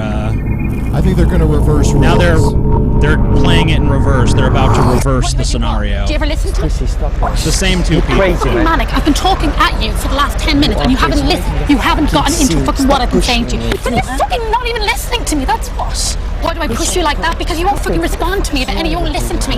You think you're fucking all manly. I wasn't. No, you can't be. No, you can't be. Don't try and fucking walk away. Stop. The reactions are of people laughing, smiling, smirking. You go, girl. Basically, like, yeah, show that guy who's boss. Got it. Girl power. So it's giggly when a guy gets his ass kicked in public, but if yeah, a woman and gets actually, his if anything, ass- she's being more physically assaultive than he was Oh, when for he was sure. doing. Like she's actually like striking him and stuff, whereas he was just kind of manhandling her a little bit. She's actually striking him, pushing him, kind of smacking him around a little bit, and people are like, "That's funny." Well, see, good thing they didn't do this to you. I like you how just be turned on. I like how they're obviously British, but you're still giving them Southern accents. Yeah, that is kind of strange. Fuck y'all. I'm gonna y'all, guess, y'all. and I'm gonna guess here, not knowing a whole lot about Tumblr feminism, but I'm gonna guess that the very act of talking about this as an issue is akin to the most misogynistic thing you can do, right? No. The Tumblr feminist line on stuff like this is that this is also part of patriarchy, because the reason that the reaction is not the same is that women are not taken seriously. Oh, so okay. If It's only not the women man were that's not being taken seriously. right, It's not- it's still the woman that's being victimized here. Got it. You have to course. if you have to understand that. If a man is abusing a woman, the woman's the victim. If the woman is abusing the woman is still the victim because she's being underestimated. Yes. Of So course. That makes perfect sense. Tumblr feminist logic 101. Don't try to fucking walk away from me! Stop it! Everyone's Motherfucking smiling, bullshit. everyone's laughing, no one's interfering. Motherfucking bullshit! What the fuck's wrong with you? What the fuck's wrong with me? There's nothing. Don't give me that shit, okay? Pathetic. You're so fucking pathetic. 40% of domestic violence is suffered by men. Lies. Lies! Patriarchy! Lies! Lies! Patriarchy! Women are still the Patriarchy! victims. Yeah. So, yeah. This is like the sort of thing... And yet, I mean, if you try to build a yes all men tag around something like this, the feminists will lose their shit, call you a misogynist, call you a sexist. Well, they would agree. Yes, all men should be sterilized. That's probably what they would actually say. I wonder if there's a little more here. We'll see. I don't think so. No. That's pretty much it. Violence is violence, huh? Sounds like bullshit. And I have It's not, interesting because, I have like- not seen that actually trending, so... And also, like, maybe you would see an ad like this in the UK. I would never see anything like this in the US. No, for sure. No, that would be offensive. It's offensive to point out reality to feminists. Yes. They don't like it. By the way, according to the numbers I'm seeing right now, we have reached a new record of live viewers. Woo! 975. All thanks to me, bitches. Yeah. Oh, well, I'd like to thank all the little people that brought me here today. Yeah, so the next thing we're going to talk about is the outrage around the 9/11 museum. Before we move on to that, I did promise to bring something up from the break. Okay. I would just like it stated that a shirtless and disheveled TJ during the break broke into my home and accosted my family, insulted them verbally, and did the same to several people in the chat. Yeah, well, I get around. I admit it. I have a problem. You didn't take the time to enjoy TJ's his manly boobage, though? As TJ's lawyer, may I say, TJ, don't say anything else. TJ had just eaten a lot of Twinkies and sugar, and he was temporarily insane. The Twinkie defense. Yes. Awesome. Okay. Well, I accept that. I don't know if the people in Then the I chat shot a homosexual politician. That's okay, because you had too many Twinkies. Yeah. All right, so here's a news story about the outrage around the new 9/11 museum. I'm outraged, personally. Jim Rich has lost his son Jimmy, a firefighter, on 9/11, but he won't set foot inside the museum and to honor the victims. It's disgusting. It's totally horrible. They were dancing on our sons' graves, and I'm very insulted, and I think they crossed the line. The latest, So splashy the headlines. 9/11 museum was dancing on the graves Yes. of the victims. I just want to point out that there's a Pearl Harbor Museum. There is a Holocaust Museum. There's an Anne Frank Museum. World War II museum. There are historical museums that commemorate tragedies. It's normal. I mean, you can go to Auschwitz. That's what else is it besides a monument in a way to just these people being slaughtered? You're dancing on the graves of the Joes who died at Auschwitz. I mean, obviously, it's from a historical perspective, but I mean, it's still you could from that point of view, you could still say, "Oh, well, this is wrong. This should just be destroyed." It's like, no, it's a reminder of what happened. It's a historic. Yeah. That's what museums are. They're historical. Yeah, I just don't understand why he would think that it's there's a party on their grave. Like maybe there was like a reception, but Let's hear more of this story. I want to know a little bit more about what this guy's objections are. Documenting a VIP cocktail party at the museum the same week it opened. Another affront to some who are already fuming over the museum's gift shop, the plans to open a restaurant, and a $24 admission fee. Okay, well, I just want to point out that if you go to any of those other museums we described, all that stuff is pretty par for the course. I mean, you have to pay for the fucking museum. Yeah, and I'm obviously this is. I don't have all the facts, honestly, but I'm guessing this is a nonprofit organization, and they have to pay the bills somehow. Yeah, I mean, like, you can't just give free admissions. And, like, what, I mean, like, the gift shop is not, like, you don't buy, like, pictures of the, you don't buy, like, you know, you don't buy, like, 2 towers in the process of exploding or something, you know? Maybe we don't have a cocktail party there. Yeah, I mean, I don't know. Like, how do we know that wasn't like a fundraising thing? Oh, maybe it was, but like, I don't know. Are there more appropriate places to have a fucking cocktail party?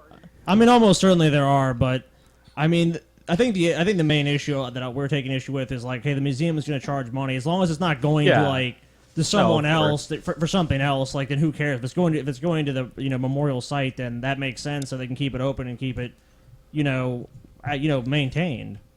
Right.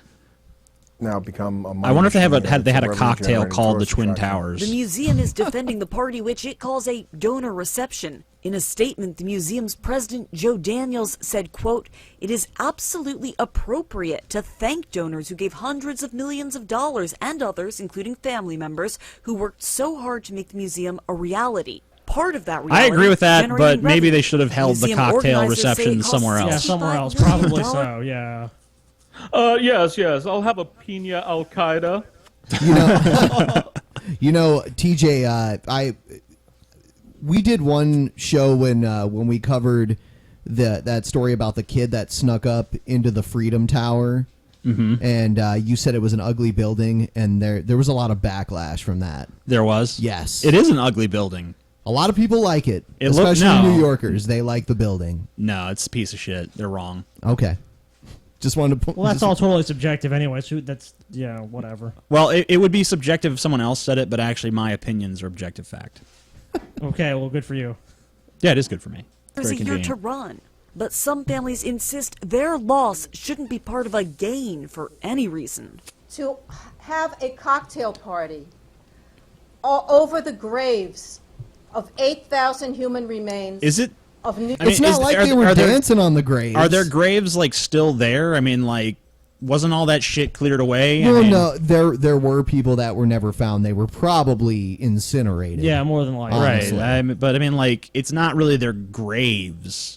I mean, maybe for those people, but I mean, for the most part, like these people's bodies were recovered and interred elsewhere. So. Hey, you guys will never believe this, but George Zimmerman is in the chat room, and he said, "Ben, when is the last time someone backhanded you, then pissed on you while you cried?" Didn't we do that last weekend, Ben? That was during the break. Oh yeah, I remember that. Scotty and TJ backhand me and piss all over me. So 10 minutes ago, George. Yeah, Ben likes that kind of stuff. You know. Yeah. He's into that. That's the whole reason why we even take breaks. I'm not even into the piss thing, but Ben likes it, and we make compromises. TJ make sure to drink a lot beforehand too. Yeah, that's why we're always so drunk. I actually pissed on him via FaceTime too, which is turned out to be not a great thing as much. Yeah, not great for your phone. I actually had Paul mail. You got to wrap it in Saran wrap first. Paul mailed me a vial of his piss, and then I poured it all over myself and into my mouth. Oh, did he overnight it even? Yeah, it was like so it was pretty fresh then. Yeah, that's good. It was still warm. I have to give the U.S. Postal Service credit. I like that we digressed here in the middle of a 9/11 story.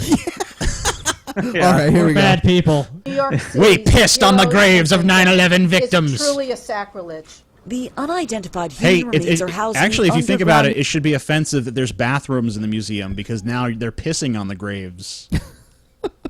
And pooping on the graves of the dead. Oh, by the way, Joseph Stalin is in the chat room too, and he's mad that we never mentioned him. Hi, Joseph. Hey, Joseph. How How's you your doing? family? Oh, and Hitler too. Hitler's in the chat. Wow, we got a lot of fucking celebrities in the chat It room says tonight. Adolf Hitler, but it doesn't look like Adolf Hitler. It looks It looks like Edgar Allan Poe. Yeah. Yeah. okay. Troll, get your pictures straight. Yeah, you're- Seriously. Edgar Allan Hitler. You're banned for using the wrong picture, sir. Yeah. Goodbye. You are the weakest link. Goodbye. Museum behind a wall. Some family members feel the location isn't fit for a final resting place. They're vowing to fight to have their loved ones moved above ground. Part of the memorial, which is Okay, I guess they are free to the actually buried there. We Then. wanted it to memorialize and honor our loved ones. So and to I tell take the back what I story said of the day. before. What happened? I think they lost track of what they were going to do. Alexandra Fields. Unfortunately, this CNN, affects New so many York. people. There's no way you're going to please every single person, Of every course, single family. So, I mean, especially with such a sensitive issue. yeah, of course. I mean, that's what I'm saying. It's like, I mean, like I feel for these people, but it's like, what at the same time, like, what are they going to do? You can't really please everyone. And you have to keep in mind. I want to point out that I do not feel for these people. It's a big part of American history. Okay, well, you're just an asshole. And 300 years from now, people are not going to be offended by it. No, of course not. But I mean, that's because these people were personally affected by this. I mean, yeah, you're right. It's like, if you go back, like Genghis Khan slaughtered, a village. Do you feel bad for them? No, not really. I do. I feel bad. You feel bad for them. Well, that's great, TJ. But I feel terrible. it's good you have empathy for events that happened, hundreds and thousands of years ago. But if it happened, No, I mean, I feel bad for them about the tragedy, but I have no sympathy for this shit. I mean, this no, is not just, this. This but is I'm just silly. I understand, but can you imagine the psychology behind it and why they would be so up in arms about Oh, this? by the way, Mao Zedong is in the chat room, and he's mad that we banned Hitler. Okay, well, we're banning communism. We're banning communism At least he's the too. actual Mao. At least he's the actual Mao. Yeah. You got to We give him banned that credit. socialism, the National Socialist Party. Now we're banning the communists. Well, I heard that Vladimir Lenin unfroze himself and came back to life, and apparently I'm worse than Hitler. and was like, "Hand me a computer."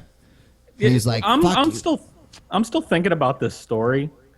What kind of macabre fucking dinner party was this? Like, what kind of I'm sorry, but that to me, that's a little more affecting to me. I'm like, what kind of fucking weird come and sip champagne with olives in it on the graves of 8,000 people. You know what I mean? It's like, what? Yeah, the that seems fuck? Who's strange. buying a ticket to that? And why would you even consider? I think honestly, this could probably. I don't be know. I'm handled- It was a donor reception. So It's people New gave York. money. It's New York. That's all we really have to Teenagers have say. been getting drunk in graveyards for years. Who gives a shit? The Yeah, dead don't care. I that's don't hear the dead complaining about it. Like, these motherfuckers are drinking, and meanwhile I'm down here dead. They don't care. I guarantee. As long I as you promise pour them you. a shot, it's okay. Yeah, as long as you pour one out for your homies, it's good. They fucking spill the cocktail like, this is for the 9/11 victims. The next thing we have is something truly wonderful. This is our YouTube crazy segment that we've been having pretty much every week now. This is a video made by a YouTube user. I don't even think we're going to say his name. He believes that we are cloning people from the past and making their clones the leaders of today. Sounds reasonable. Yeah, I can get behind that. All right, well, here we go. Hello everybody, this is Evan LeFavor here with the breaking news video. Breaking news. Did you know that both Russia and the United States government have had secret human cloning programs going since before the 1950s? It is true. Oh, it's Believe true. it or not, You know it's true because he says, it is true. Because I was thinking for a second, that's bullshit. But then he said, it is true. And now I realize it must be. If he hadn't said it is true with such gravitas, I wouldn't have believed him. But you're right. Yeah, I mean, that dispelled all of my concerns. And his inability to actually put this on screen. He has to actually film the screen. So I mean, it kind of seems underground. So it's probably legit. He's probably in a secret location being hunted by the Russian and U.S. government simultaneously. I don't know.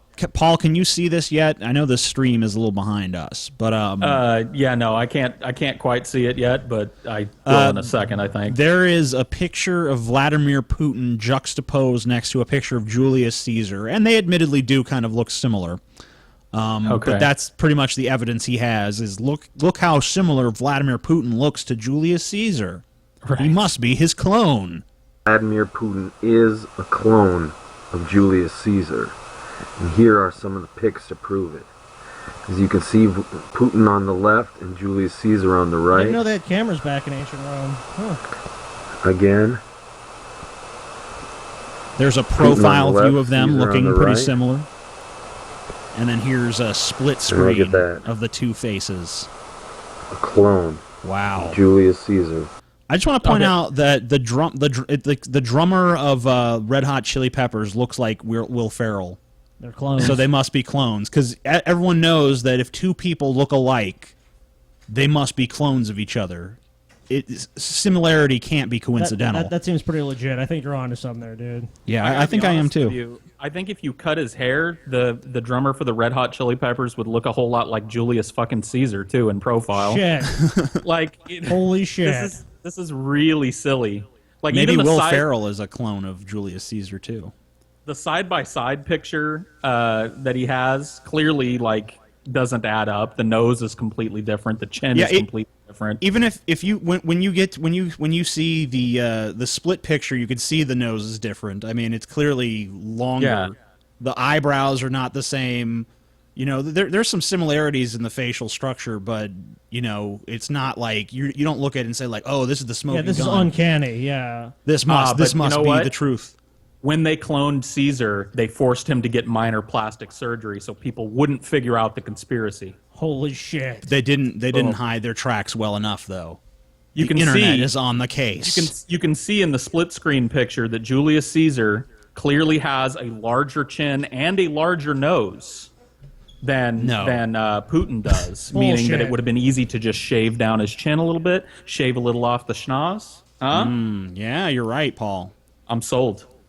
Yeah, that's what happened. Even better, why weren't they like, hey, we better save Caesar's DNA because someday there could be a country named Russia where, you know... Yeah, where did they get Julius Caesar's DNA exactly? No, Julius Caesar was cremated. He wasn't even buried, so they couldn't even have dug him up. I've been to the cremation site of Julius Caesar in Rome. But they preserved a vial of his blood because they just figured, like...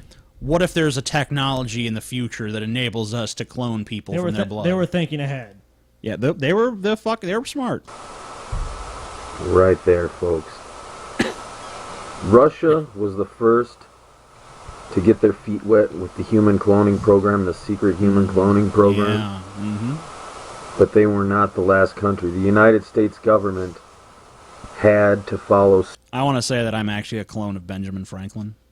You look just like him. Yeah. That's why I have long hair just like him. They had to respond, and they had to begin creating human clones of their own. Oh, wow. So who's a human clone in America? Who in the U.S. is a clone? None other than Barack Obama. Oh, shit. That's right. No way, Barack I didn't see Obama that coming. Was created inside of a laboratory. He is a clone. Oh. Not only that, he is a clone of... I thought he was a Kenyan. Well, here's the thing. He's going to say that Obama's a clone of some Egyptian king, but he's also the son of George H.W. Bush, which doesn't make any sense at fucking all. Of Pharaoh in ancient Egypt. And he has 3 parent DNA. So he has the clone DNA, then he has another father DNA, which is George Bush Sr. So believe it or not, Obama is half clone, half son of George Hubert Walker Bush. Hubert Walker Bush? It's Herbert. Did you just say George Hubert Walker Bush? It's Hubert. They took King Akhenaten's frozen nut, and then they had... Then they had George W. Bush nut in that.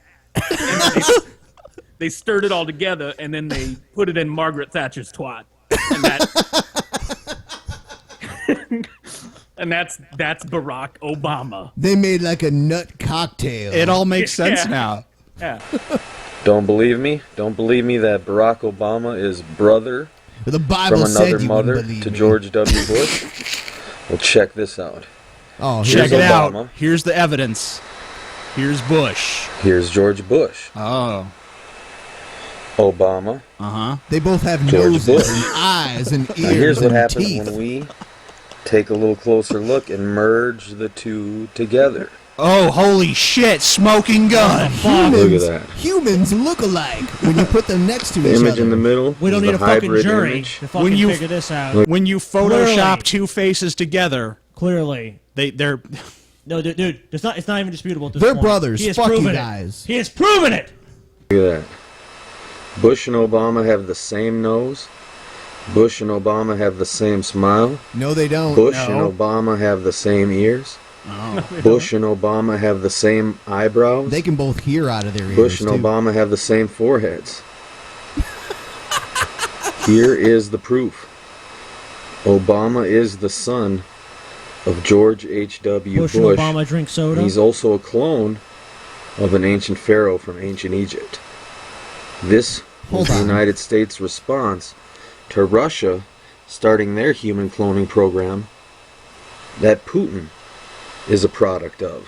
So what is the inherent value of cloning old world leaders? Yeah. Like, what's the difference between them cloning Obama to be the president or cloning him to, like, clean the toilets at some gas station somewhere? Honestly, what's the fucking difference? I guess they figure, like, if we clone the great leaders of history, we'll fucking have some awesome leaders, even though these clones will not have any of the experiences of their fucking, progenitor DNA.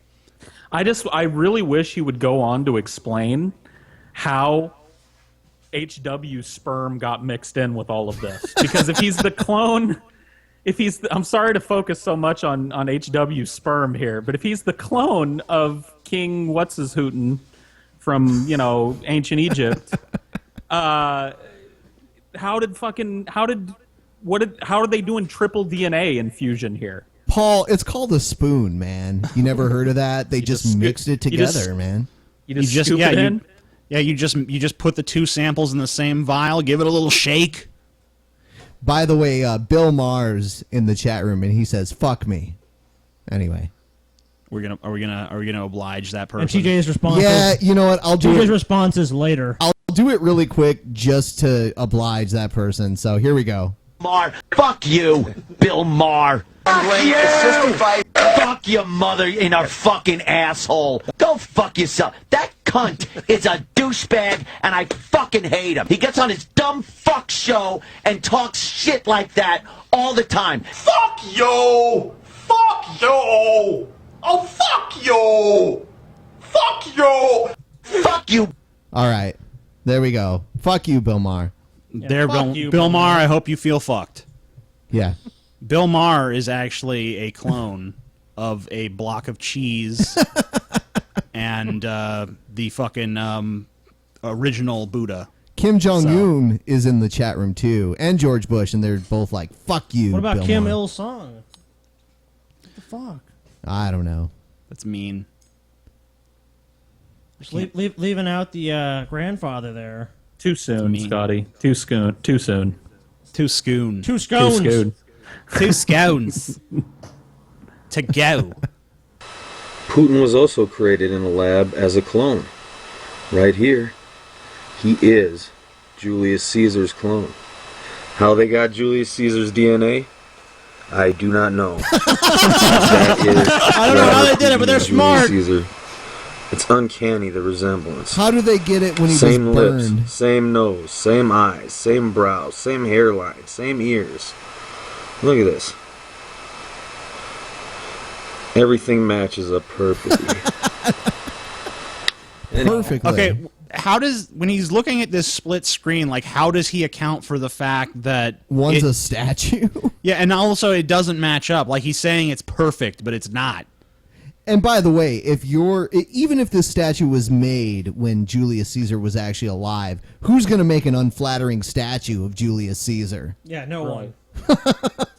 Yeah, and not only that, but like, even if the resemblance was perfect, just showing that two people look alike does not prove that they were cloned from one another. I don't know why I'm refuting this as if it requires serious refutation. Yeah, I was about to say. And it's like, how many Russians look Italian, honestly? I mean, all hail Caesar! Anyway, so that's a special new breaking news video from Evan LeFevre about the secret human cloning program that both Russia and the United States have been carrying out since before the 1950s. Thanks for watching, everyone. Have a beautiful night. You know what? That You got to give was- this guy a. Have a beautiful night. Yeah, have a beautiful. And he was nice at the end, and he was smart enough to admit that he had no fucking clue how his scheme works. You know, like the biggest part of this is they've got to have Caesar's DNA, and he's like, how did they get his DNA? I don't know. I like how enthusiastic he was too. Like, how did they get his DNA? I don't know, but I know it's happening. I just wonder, like, if you go through life with such a lax standard of evidence, like, what other crazy shit do you end up believing? Because I guarantee you that if we talk to that guy, that would not be his only totally That batshit Jesus insane belief. was crucified on top of a pyramid underneath UFOs.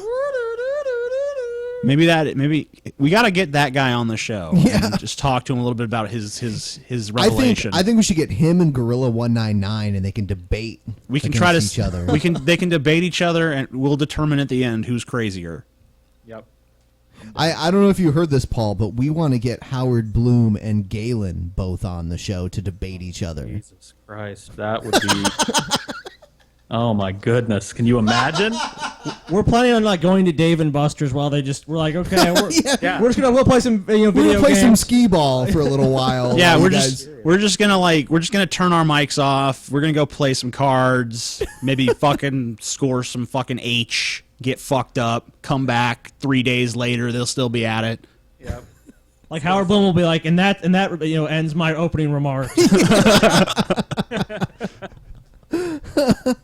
All right, so the next story, apparently Pat Sajak, the longtime host of Wheel of Fortune, for those of you who are not Americans and haven't watched Wheel of Fortune, or at least the American version of Wheel of Fortune. For those of you who are not Americans and haven't watched Wheel of Fortune, fuck you. Pat Sajak, he's Wheel of Fortune. I just want to say it's a national treasure. He's been the It's an host of Wheel amazing of show. Fortune for like, I'd say probably like 35 years or something like that. And Fortune changed my life. he recently made a tweet about climate change that pissed people off. So the first clip is about that, and then the next is Ann Coulter defending him. Good. All right. 140 characters, an infinite amount of controversy. 140 very dangerous characters. Hi, how do you? Pat Sajak, the latest celebrity to join the ranks of Twitter thoughts gone awry. Here's the tweet that started the backlash. I now believe global warming alarmists are unpatriotic racists, knowingly misleading for their own ends. Good night. Not quite. How the fuck can you run a show when people spin a wheel to make money if you believe that bullshit? Right. And I'd like to state too that Pat Sajak has wanted to kill himself since the 80s, at least. Like, I don't know if you've watched the Wheel of What do you mean Fortune what do you mean he recently, but wants to I'm an kill old himself? fuck, and every once in a while I'm flipping through and I see it and I go, okay, he's just like, he's done. And he's How been that badly way does he- since the 80s. He's just checked How out. badly does he want to take Vanna with him, though? I think he's dead. I think He he gets actually paid is millions of dead. dollars to be like, spin the wheel. You know, like I'd be fucking thrilled. Give me that fucking job. All I have to do is stand there and be like, okay, guys, I'm gonna pretend like I give a shit about you and read these cue cards. And then every time someone lands on bankrupt, you gotta be like, Oh, "Ooh, tough sorry. break there. Oh, sorry. Oh, you unlucky ooh, ah, ooh, what a tough ah. job. I really feel for Pat Sajak. Dang. He slips in a snide-ass comment every once in a while, like, you know, somebody will hit a big bonus and he's like, oh, whoop-de-doo, okay. You know what I mean? He's just so passive-aggressive and angry about having It's so to do true what with he these does. game shows. Like Alex Trebek is the same way. Like makes fun of the people. Like, oh, sorry, it's actually whatever the answer is, and it's like you're a dumbass. It's like, dude, you just host a fucking show. Like, you don't know all the fucking answers to these questions. I mean, like, you do because, like, you have them all in front of you, but if the fucking answers weren't provided to you, you wouldn't fucking know the answer to every goddamn question on Jeopardy, you son of a bitch. Yeah, I want taking it a little personally there, Scotty. Fuck that guy. I'm gonna whoop his ass.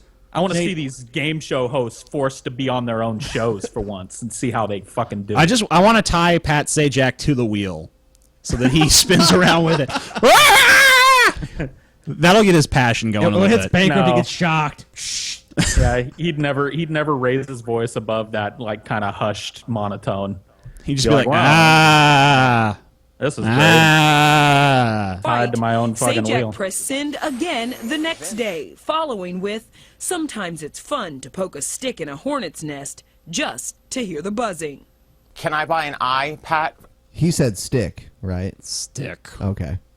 Eye for insane. I mean, you really don't know if he's doing it for a God. reaction or if he actually believes this. Of course, the tweet sent the science community into a tizzy.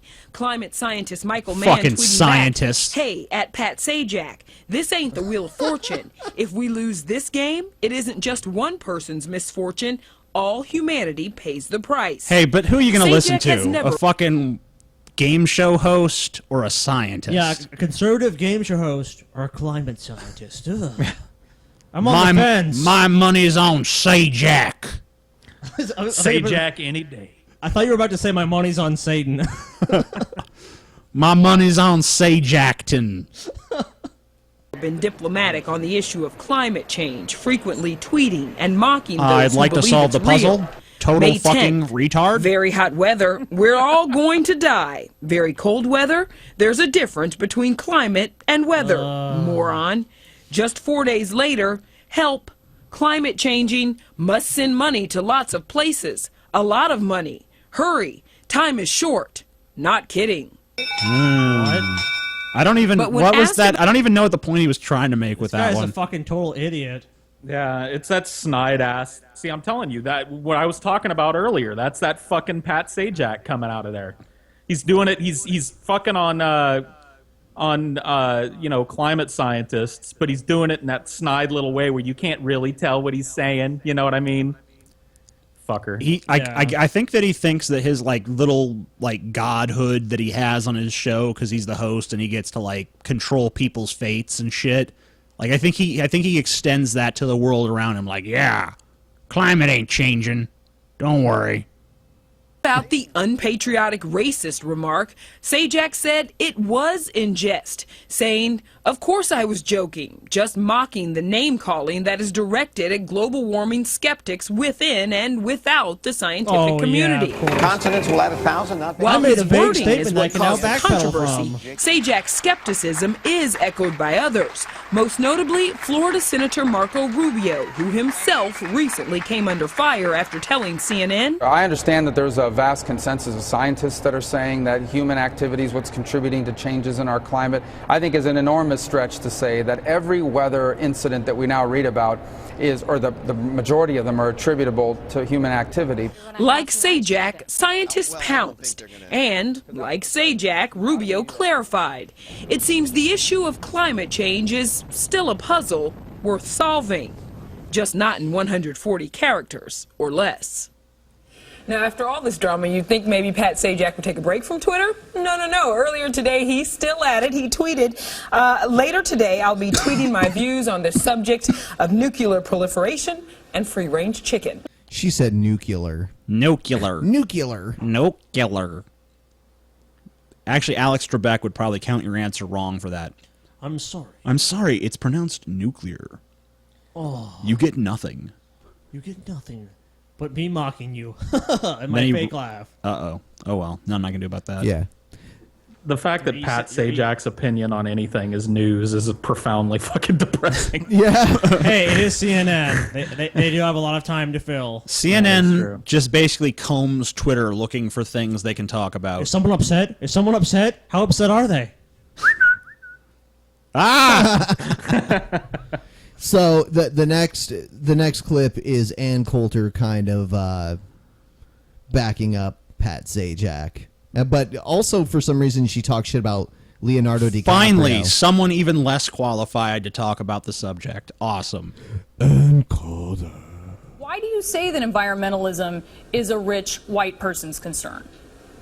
And if it is, why wouldn't she be you're one? talking about, you know, entire genocides if we don't have fossil fuel. We can't go back to selling, you know, food at little fruit stands on the corner. We need energy to live. You have these, you know, the scientists based in Hollywood. The scientists based in Hollywood? Leo DiCaprio building. Is that like the old time movie scientist that's like based off of Nikola Tesla? Yeah, he's in there with all the Tesla coils. Yeah. According to my latest findings, the world is warming. Crazy scientists in their Hollywood laboratories. Everything is fine. This eco-friendly home with solar panels. How does he think those solar panels got up to the side of the mountain he's living on? Hundreds of trucks using fossil fuel. It's all Hundreds just a of trucks? pantomime for... How heavy are solar fucking panels? How many and how big are these solar panels? Jesus Christ, he had hundreds of trucks to bring them to his house. You sure it wasn't just like one or two? It's one. Yeah, it's one. The answer is one. You could fit them in like a station wagon. Yeah. Or people, you know, like Dr. Scarlett Johansson to feel better about themselves. But we need energy to live, and the people who need it the most. So Pat Sajak is qualified to speak on these matters, but Scarlett Johansson And isn't. keep in mind, there's the only fuel and energy source we can use is fossil fuels, according to Ann Coulter. Yeah, they're all no alternatives. Poorest people throughout the globe, not just in the United States, and certainly the United States. I mean, it's a serious topic, but one of the things Also, I like... there's probably some environmental like extremists that would advocate like we just have to get rid of all fossil fuels immediately, but I think it's more common for people to advocate like shifting away from that in like on like, you know, a longer timetable, right? And many countries in Europe are doing that. It's happening right now. It's not like this far-fetched fantasy where it's like, is this even possible? It's like, yes. There was a lot of angry responses to this, but there were also some pretty humorous ones, one of which I want to share with you. This comes from Greg Layden. He said, suggestion for Wheel of Fortune puzzle, and then he put up this picture. I want to see what you think about it. Oh, do we have it? Oh, can we put that up? Oh, we don't have it. We don't have it. CNN fucking failed. I can't blame them. We've had things like that happen on this show. Are we running a multi-billion-dollar network here? We don't have Ted Turner. It's still gonna happen occasionally. I don't know. Oh man, don't excuse CNN. Fuck them. Yeah. Fuck you, TJ. Fuck you. But it basically showed a Wheel of Fortune picture where it said, it was clear that if you filled it in, it said climate change is real. You think that's how people should be responding with a sense of humor here? Yes. I mean, it's funny. The reaction to his tweet is bearing out his point that this is the sort of reaction you get. You're called, you know, a racist, a denier, compared to a Holocaust denier whenever you disagree with liberals on things that a lot of people disagree with liberals on. Then he's like, oh, no. Anyone that called him a racist for having an opinion on climate change, that's stupid. That's just ridiculous. I mean, of course, but he's the one that said it. No, but he was just saying that to mock the other side, you see. Even though that was not at all clear. But it should have been. It's just that we're too stupid to realize it. Exactly. Right. America's global responsibility. Oh, of course. Here's our good old friend SE Cop. Yeah. So here's a clip from Crossfire. SE suck. America's global responsibility.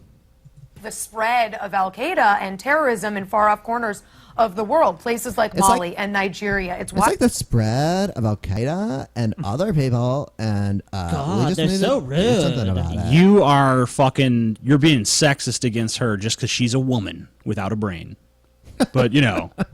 If only I had a brain. We should do a little montage of S.E. Cup playing that song in the background. I would think the things I never thought before. And then I'd sit and think some more. In her case, I don't think that's true. No. And Al Qaeda in the Maghreb, or at least why we should be. Don't we have a responsibility then in places like Syria, where terrorists feel emboldened by the I'm chaos super Syria, that guys. we've left by abandoning our red lines. Don't we have a responsibility then to intervene in those conflicts where terrorism, people who would want to kill United States citizens, are growing and festering? Well, in Syria, I would have had us 3 years ago going to Syria when the terrorists and the coming again to save the motherfucking day, yeah, America. Now they number in the thousands. Say go in. Do what? Well, we certainly could have armed the rebels. We could have. Of course, we could have. Oh no, not Bill. Wow, Kristol. we want should have armed the rebels. Let's just do the same shit we've done before and failed at before, and that's the winning strategy. Hey, what are you talking about? When we armed Osama bin Laden against the Russians, it turned out perfectly. Yes, of course, it turned out perfectly. He never used his CIA Kinda training like when for we evil. armed Saddam Hussein against the Iranians. That didn't backfire either. Oh shit. We need to keep that policy going. That's a Just because it concrete argument. continuously fails doesn't mean it will continue to fail. And they were in the dozens. We could have armed the right people, Peter. Now we don't know who they are. I think one of the lessons. I think one of the lessons we've look. It's there may well be that there was a case for arming the rebels early on. Yeah. But I think if one thing we've learned from Afghanistan and Iraq is that we should have a little more humility about America's ability to decide who among the Syrian rebels Well, then where's are the real, are the moderate, and the where is jihadists. Obama's humility in announcing a red line then, in involving us in that conflict in Syria, and then abandoning our The involvement? red line was a mistake, but we have 90% of the chemical weapons. I'm not going to defend everything Obama's done, but 90% of the chemical weapons are out of Syria today, which was more effective than what would have happened had we actually. Dictator used them, and just recently he used bleach on his own people. What responsibility? Did she say he used bleach? Yeah, they're all white now. What the fuck? These people just sitting around bleeding at each other. It's like, oh my fucking They all god. have blonde hair now. They'll have platinum blonde hair now. How would America having killed several hundred people by sending in Tomahawk missiles simply because Obama had said he set a red line to have done anything for the people of Syria? Well, we could have toppled Assad, and there might not be 160,000 people. Those missiles would not have. Welcome to the Hindsight is 2020 show. show. What would have happened when they toppled Assad? They all just would have shake hands. Everything's good now. Utopian society. Democracy has kicked in. Yeah, there's not going to be a massive power vacuum, and oh my god. Ugh. In terms of the Syrian civil war, are you on the reverse Al-Qaeda side or the fortune Hezbollah telling? side? I mean, Awesome. who over there now are you saying that we should? Well, it's gotten to be a horrible Who knows situation, now? which is going to spawn terror and on the one side and give Iran a victory on the other. It needn't have gotten to that situation. If That's what only happens when S.E. America does Cup nothing. was president, everything would be fine. Oh yes, Iran, they're shaking in their Iran boots. is totally isolated in the region in a way that's completely different from how they were when Barack Obama. We are negotiating with a guy, Rouhani, who has bragged to the world scene that he's duped other world leaders to this exact position that we're in. Okay. All right, so that's all we got for that part. I think what we're going to do here is we're going to take a quick break, and for the next portion of the show, we're going to get on to some of our Fox News stories, and then we'll cover audience questions. So feel free to send your questions to the Drunken Peasants Skype account that we have up on the screen right now. And when we come back, we're going to cover some Fox News stuff. And then we'll get into the questions, and also PaulsEgo is going to stay with us throughout the questioning part of it. And Paul, we'll let you go, and we'll give you a call back when we come back from the break here. Sounds great. All right, talk to you soon. And then we're gonna hey Paul, if you wanna during the break come over here, we'll stick a couple fingers up your ass, or a whole fist if you want. What about it's a banana? your choice. There, you can do the banana. Okay. Cool. Actually, all our bananas here are a little bit mushy, so we got some zucchini. I can. Well, dude, I'm gonna BYOB. Oh, okay, cool. All right, yeah. I'm gonna bring my own banana, man. Come on. Oh, all right. I'm sorry. I didn't mean to just make assumptions about what you were gonna bring with you. Yeah, I'm on my way. Why don't you bring a whole bushel? Because sometimes they can get broken in there. Bring you a bushel of corn, boy. And also bring a coat hanger because I might need to fish it out if some does break off. Jesus Christ. Okay. Bill Maher, fuck you, Bill Maher. All right, we will be right back. Drunken Peasants Podcast. Did you suck that nerd?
It's a kind of a strange sensation.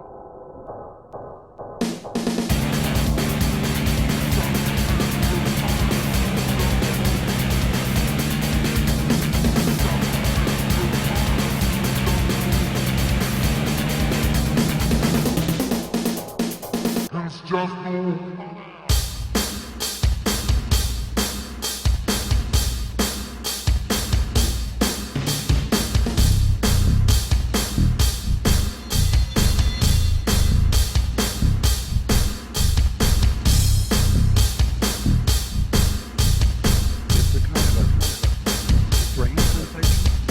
It's a kind of a strange sensation.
strange sensation?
Oh, holy shit. Oh, yeah.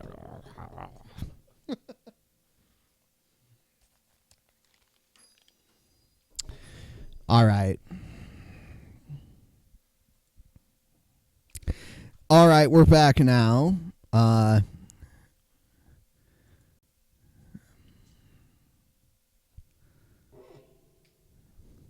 I think we're going to get Paul on, and I think also I think Galen wants to say something too. Fucking Galen, he's always got some shit. You know, I think our music ran out too. Uh-oh. That's what it looks like. Well, that sucks. Yeah. So it was some dead air. Yeah. Oh, Fuck you, Shrek. We don't need your tricks. Shrek? Some people in the comments keep talking about Shrek. Oh, okay. Sideband. Well, I think they've been doing it the entire show. It's Fucking like, okay. Scotty. Such a fascist. The return of Adolf Hitler. I'm a National Socialist, teach. I'm a Nazi, apparently. Dun, dun, dun, dun. Dun, dun, dun, dun. Hey, Paul. Oh, no, he's not. He's not on yet, dude. Bum, bum, bum. Fuck you. Fuck you. Fuck you, Fuck Cena. your mother. Yeah, Ben. That's bullshit. Oh. Let's call Galen and get him on. Since Paul's not answering yet. Yeah, well, we did kind of leave him hanging. Only for a little while. Paul's off. Actually, I don't know if Paul's coming back. He kind of left us. Yeah, I don't know if Paul's coming back. Okay. Thank you, that's Paul, for fine. being on. I mean, No big deal. That's fine, Paul. Just stab us in the fucking back, dude. No, That's no, cool. no. That's cool, Paul. No. TJ is the new Onision. You are banned. Did Paul say he's not coming back? Well, he said thanks for having me on and shit. So, you know.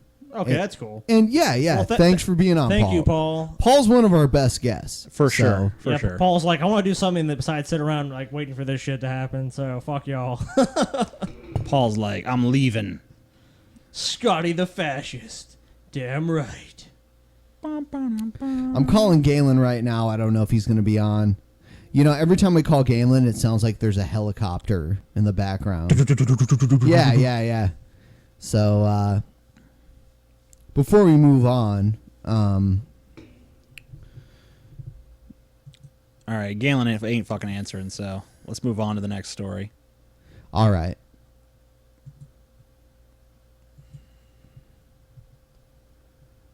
So right. what do we got here? So, is Obama putting his legacy ahead of the troops? All right. Yes, it's Fox News, so the answer is yes. I think it's worse than a political. Oh my God, he sounds like he's asleep. Leaving. This guy's a Kind of an act of Kardashian. personal narcissism. He looks like a fucking When this Kardashian. was talked about a He few looks months like ago in the Gul press, Dukat when he there fucking was a disguised mention of himself the as a fact that if Bajoran. the full withdrawal happened in 2016, that would allow Obama to leave office having fulfilled the promise to liquidate the wars. I mean, is that how we're now setting the strategy of the United States of America in a war zone where so many have died and so much treasure and blood has been spent so that a president can leave office looking good? Charles Krauthammer claiming the president's putting his legacy ahead of our troops. Krauthammer. President Obama wants the U.S. to leave Afghanistan Like this is a with fucking fewer than news story. 10,000 troops by the end of this year, 2014, handing over full control to Afghan security forces to patrol their country. Virtually all U.S. troops would be out Oh, by the holy end of shit. 2016. Pete Hegseth, CEO of Concerned Veterans for America. And Pete, good morning to you from Minneapolis. I didn't know that calling Galen would, React to Charles Krauthammer. Lower the volume. yeah. What do you think of that? But it does. I think he's onto something. This president He's onto something. He's onto something. all about he criticized drawing, Obama. He's definitely withdrawal onto something. deadlines, setting deadlines, and ending these wars, no matter what. And Is it's Obama seemed to have been around election. Is Obama a demon who feasts on the blood of innocent infants? Possibly. I think the answer is yes. years, 2008, 2012, 2016. In 2008, it was denying the success of the surge, which was clearly having an impact. In 2012, it was all about getting out of Iraq as quickly as possible and not signing a status of forces agreement. And today we see civil war and Al-Qaeda's flag flying over Wait a Fallujah. minute. And in Wait a minute. We left on the Bush timetable. We didn't even leave on the Obama. Obama campaigned on a timetable that he didn't actually deliver on. We left on the timetable set by George W. Bush. Okay, and here's the problem with that too. The reason they didn't sign the agreement with Iraq was because they wanted immunity for U.S. troops, and the Iraqi government would not acquiesce, so they left. Right. So, were we supposed to sign an agreement that didn't give immunity to the U.S. troops? You know, I mean, they clearly would have been prosecuted under like the law there. It's obvious. That's right. So, if he would have signed that agreement, Fox News would have been the most vocal and adamant, like, what the fuck? Yeah. Now U.S. troops may be prosecuted under Obama. President now that he's going to, as he's announced, is going to say we're down to 0 troops in 2016 in Afghanistan so that he can say his legacy is of ending these wars, that we've turned the page. The problem, Bill, is that our enemies have not turned the page. And so if we don't leave behind good conditions... No, we don't. We could no one cares about our enemies in fucking Afghanistan. Republicans were the most adamantly against this shit, fucking just like when Obama was advocating that we continue this war earlier, they were the fucking ones sitting there saying, like, do we really need to be in this pointless war? But now that he's released a timetable for withdrawal, all of a sudden the story changes, like, this gives comfort to our enemies. Like, the Fox News is like a joke because they don't have a consistent ideology. It's just like, we oppose Obama. At this point, like, this entire fucking news network defines itself based on opposition to the fucking president. And it says right now that White House, U.S. will have 9,800 troops in Afghanistan after 2014. So it doesn't even seem like they're immediately withdrawing all troops. They're not. It's a phased withdrawal. I mean, what do they want? They want us to keep 100,000 troops in Afghanistan until Afghanistan is like America 2.0 or something? Like, what do they want? America 2. Unfortunately, yet again. All right, that was Krauthammer from last night. This is John Kerry on the Today Show from earlier this morning. Unless you set a date, they won't assume responsibility. It's almost basic human nature. Do you get your homework done if there isn't a deadline for it? Generally, a lot of people don't. The fact is that why does John Kerry look exactly the same as he did? Just as long as it takes. Take your time. Like in the 2004 election? Yes. Like 10 years ago. Like 10 years has passed, and he literally looks identical. Not Obama. Obama looks a lot older. Yeah, Obama looks a lot older. And I know, like, you and me, TJ, we've had conversations, and John Kerry's probably the only person you've ever voted for. Yeah, John Kerry is the only person I ever voted for president. That's the only election I've ever voted in for president.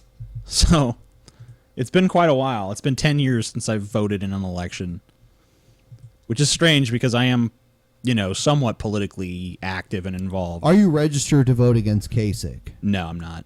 Okay. You fucking faggot, TJ. I've not registered to vote. I tried to register for vote in 2008, but for some reason my registration never went through. Well, hopefully no one... It was in Louisiana, and I was trying to register, I think, as a Green Party. No wonder my fucking application was lost. Although you would think they would just be like, cool, he's going to vote Green Party. That's a fucking spoiler vote. I guess they know that ultimately most people who register as Green Party are going to lose their nerve and vote for a fucking mainstream Democrat. They'll take all the time in the world. Well, what he's saying is you give them a mile, they'll take a mile. You give them 5 miles, they'll take 5 miles, and you have to set up boundaries. Well, he's right in a sense. Common sense. What do you think of what Secretary Kerry's making there? Well, he's right in a sense. If you've worked with Iraqis or Afghans, you understand if you give them a mile, they will take that mile. You've got to. I love how they're like talking about these countries like they're dogs that need to be trained. Yeah, these metaphors are so stupid too. It's like you give them an inch, they're gonna take a mile. It's like, okay. You give them 12 inches, they'll take it and moan.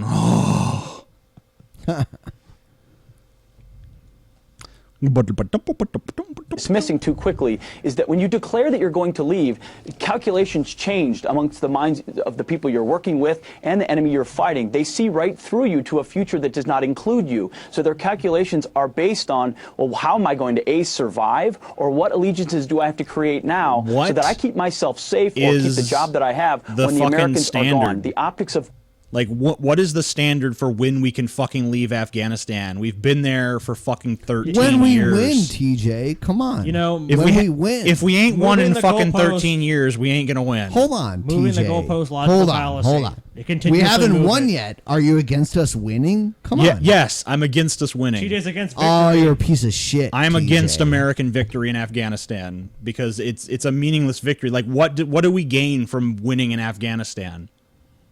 There's nothing. Afghanistan is a fucking... It's not even like a third world country. It's like a fucking 12th world country. I want to know what who gives a winning shit is.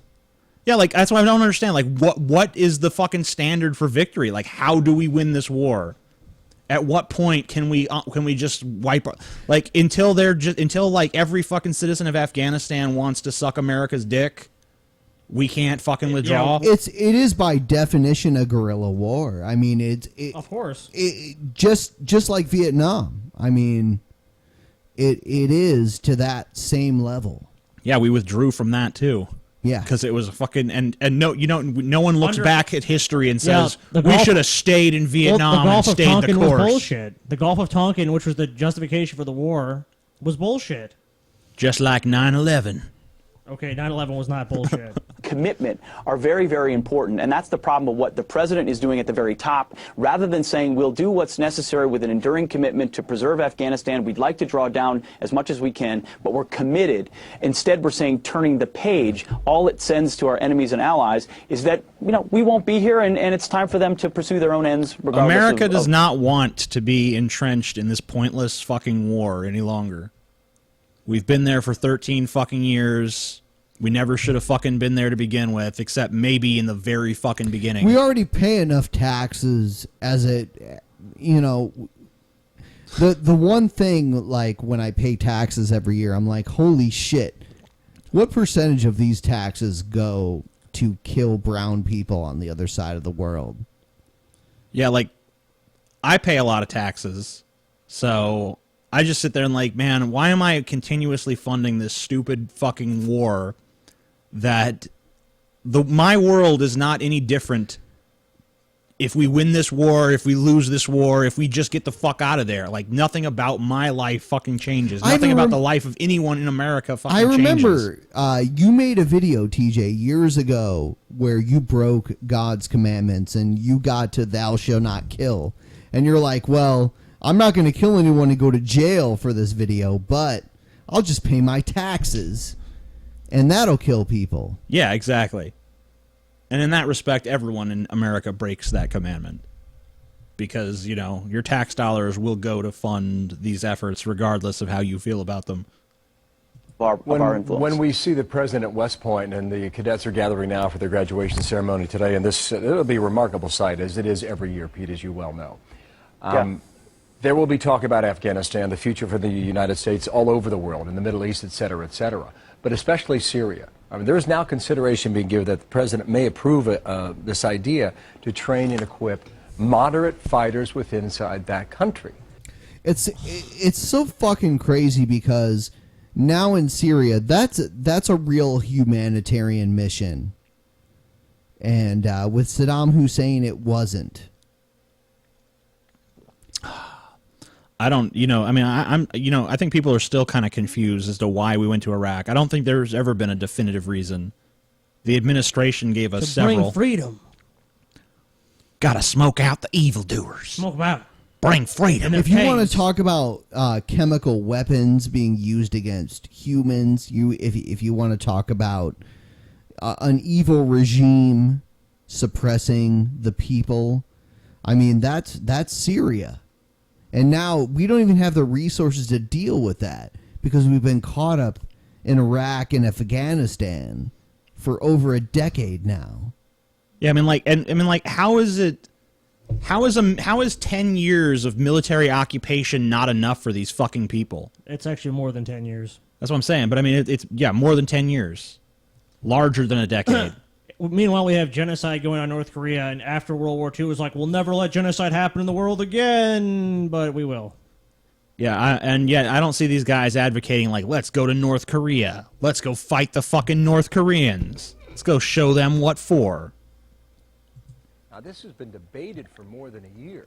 Is this something that you would support? Well, it is something I would support done correctly. Problem is it's 5 days late and $5 short. This is something 3.5 years ago that could have had a lot of impact in deposing Assad. Instead, we've been sending non-lethal aid and setting red lines that we have abdicated and ignored. And in the process, the situation has only gotten worse. You've got an outright... Assad, I mean, he's definitely the great dictator of his generation. He's a good guy. You like him? I've actually seen conservatives praising him and like saying, really? Yeah, mostly because Obama's against him. They're like, actually, if you listen to Assad's side of the story, you see he's an okay fella.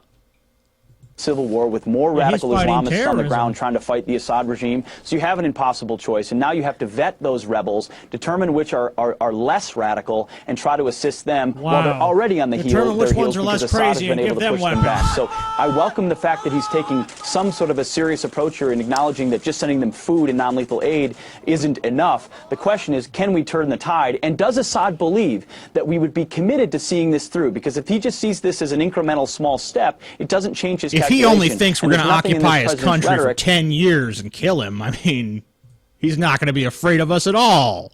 Yeah, no one here is saying Assad is great, but the alternative these Fox News pundits are presenting is, let's do the same shit that's failed numerous times and hope it turns out well this time by determining who's less crazy of the rebels. Yeah, it's a really great standard we have for who to give fucking military-grade weapons to and air support. Yeah, that makes a lot of sense. We're going to cover our best buddy Rush Limbaugh in the next story here. Right, we need to bring back reenacting Rush. On the record. Right now, Rush Limbaugh is here to go on the record. Nice to talk to you, Rush. Welcome back, Greta. It's been too long, but I'm happy to be here with you. Welcome back. So, you're on her show, moron. Thank you for having me, by the way. Well, the reason it's been too long is because you won't join us more often. I don't blame you because we've oftentimes... you know, the old performer's creed, Greta, always keep them wanting just a little bit more. I love how charming he tries to be. Was Rush showing his, like, how big his dick is, like, you know, when he did that clip? Indeed. All right, let me ask you about this scandal in Washington. Well, actually, it's around the nation. Just like all the women I've slept VA healthcare system. How does this happen? Well, yeah, I think there have been problems with the VA. And right there is in front of Rush is the golden EIB microphone. Is it actual gold? Maybe. Sure. I mean, being Rush, I'm sure it probably is. Yeah. Fuck you, kids in Africa. My mic is gold. That you could probably chronicle since the beginning of the VA, and the overriding problem is that this is something government just can't do, despite the best intentions, despite the best efforts. It's something that a bureaucracy just can't handle. And I think the ultimate solution to this is going to be farming out part of it, or maybe all of it, to the private sector. I'm so shocked. Oh, my God. Didn't see that coming. How did you know? TJ, I don't know. I must prophet. Be psychic. You're a prophet. The private sector is going to solve all of our problems. Everything should be privatized. How could you know without divine inspiration? I don't know. I must just be fucking clairvoyant. The depth of this scandal, or the lesson of this scandal, is just that. If you want to know where we're headed as a country with health care, take a look at the VA, because this is the course that's been charted if we don't change it. What disturbs me in particular about this is that apparently people have known about this for so long and looked the other way. And I know President Obama ran on 2008, and I heard him when he ran on 2008, but I didn't realize the extent of it. And that everyone just looked the other way and let these people suffer. That's what I don't understand. You know, I remember, I remember watching Rachel Maddow like 3 years ago talking about the VA stuff. She's a liberal cunt. But I mean, like, when she talks about it, it's like, oh, that's just some fucking lesbian bitch. What the fuck does it matter? But then when they realize they can make political hay out of it, all of a sudden they're like, we're concerned. Yeah, we feel so bad for these I love it. veterans. This picture of Rush right now is like the first time he ever took dick in his ass. Like, ooh. It looks like he's kissing the tip of a dick. Yeah. He's like, I love you. Well, do you remember back in the early days when the president was selling Obamacare? One of the things that he accused the doctors of doing was unnecessary surgeries to line their pockets. He talked about doctors doing unnecessary amputations, unnecessary tonsillectomies because they could earn a lot of money. I wish someone would amputate his vocal cords. Insulted them and really blasted. The funny thing is that he's almost totally deaf.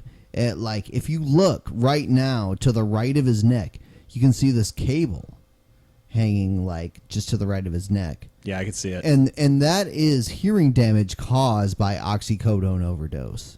Neat. Yes. Esteemed them as an industry and said, we've got to get a hold of that, get a handle on it. Look at what's happened here. That's the exact thing that happened. We had bureaucrats working at the VA who massaged waiting lists and ran people through waiting lists. I just want to say, I don't like Rush, but Neil Peart is a hell of a drummer. So yes. Did he say something about Neil Peart? Well, no, I'm just because his name is Rush. So oh, okay. I was kind of conflating the two for no reason. I guess that it wasn't as obvious as I thought it would be. No. Who had not been treated all so that they could receive a bonus. And so exactly what Obama accused doctors, surgeons of doing back in the early days when he was trying to sell Obamacare actually happened here. I had a caller about this today who asked the very same question, why now? And I think the sad reality is that what you said is pretty much true. The VA has always been problematic.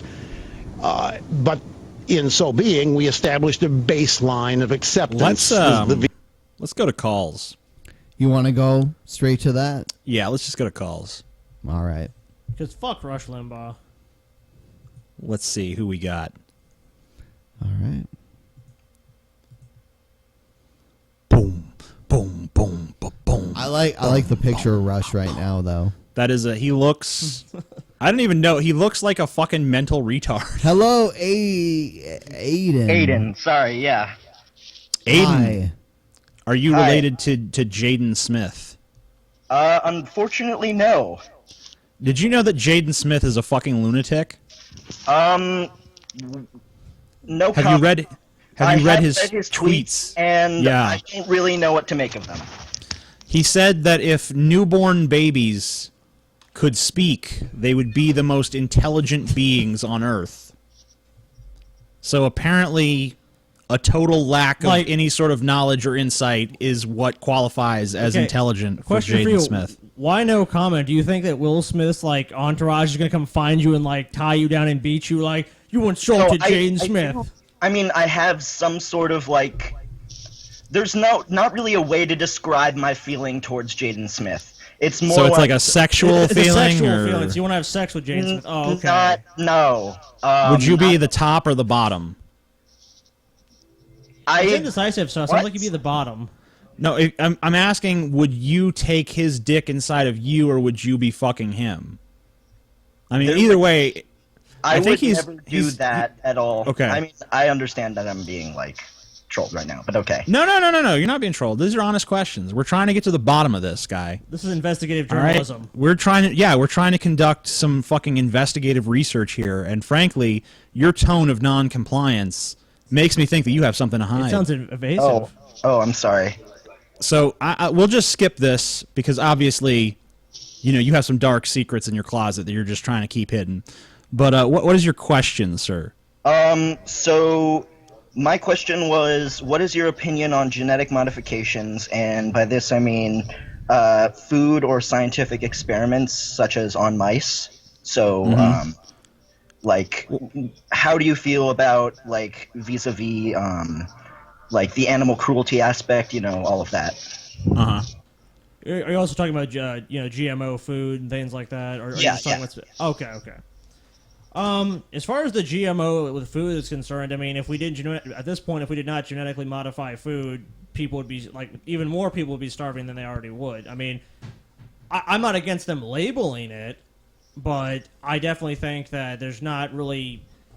It's not necessarily bad. A lot of people are trying to portray it as bad. I mean, I don't think that we know 100% which if it is going to have detrimental effects. I mean, it could, but that's not necessarily a reason to stop it. But I mean, shit. Oh well. I just don't understand the crowd that's like totally banned, GMO food, only organic food. I don't understand that at all. I mean, when it comes to like genetic manipulation of animals, I mean, I think that's like kind of a moral gray area, because I think there's probably a lot of promising research that will inevitably maybe benefit humankind. I don't know. It kind of depends on how we use the technology. And, humanity throughout history has not necessarily always been very wise with how we use new technologies. I mean, like when we figured out EMC equals like MC square. I mean, we fucking built the atom bomb. So, I mean, we're not necessarily the wisest fucking species. And thermometers and whatnot. So, and mercury's been in thermometers for quite some time. But yeah, I mean, you're right. I mean, we're not necessarily intelligent with how we apply scientific advances.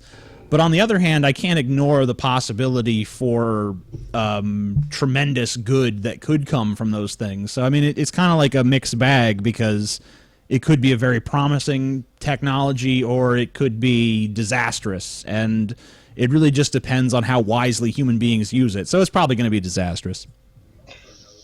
Well, I mean, that's a little bit unfortunate to sounding, but yeah, I mean, I understand where you're coming from in that. Yeah, I mean, we as a species just don't have a good track record. So, all I have to say to you is let go of your fucking obsession with Jaden Smith, dude. It's fucking sick, and you're wrong. Okay. I'm sorry. I'm sorry. You better be fucking. You better be sorry. You better be sorry, you fucking perverted piece of garbage. Smith's gonna find you. He is a child. He is a child. Let's just call G-Man randomly. Yeah, all right. And see if he answers. Sounds like a good. Sounds like a plan. G-Man. G-Man. The power of Christ compels you. The power of Christ compels you. The power of Christ compels you. The power of Christ compels you. Answer us, G-Man. G-Man. G-Man. G-Man. He's not answering. Why, G-Man? Why? He's probably caught up in another hangout right He's now. probably having a debate where he's trouncing some atheists with his superior logic. Someone's saying talking about the genetic. Hey, I think he's on. Hey, G-Man. G-Man. Yeah, how you guys doing? We're Good. doing How are wonderfully. you? How are you doing tonight, G-Man? I'm doing just fine. Just got off the phone with a friend. Okay, cool. Well, I just want to let you know, so there's no confusion. You are on the show right now. Yes, we are on. Oh, okay. Okay. I How's want you to know everybody that doing? there is not a banana in TJ's butt either. We're doing good. That's good to hear. That's good to hear. Well, no, I mean, honestly, G-Man, if TJ likes a banana in his butt, do you really have a problem with that? That's TJ's personal business. You know what I mean? Okay. There you go. Well, Okay.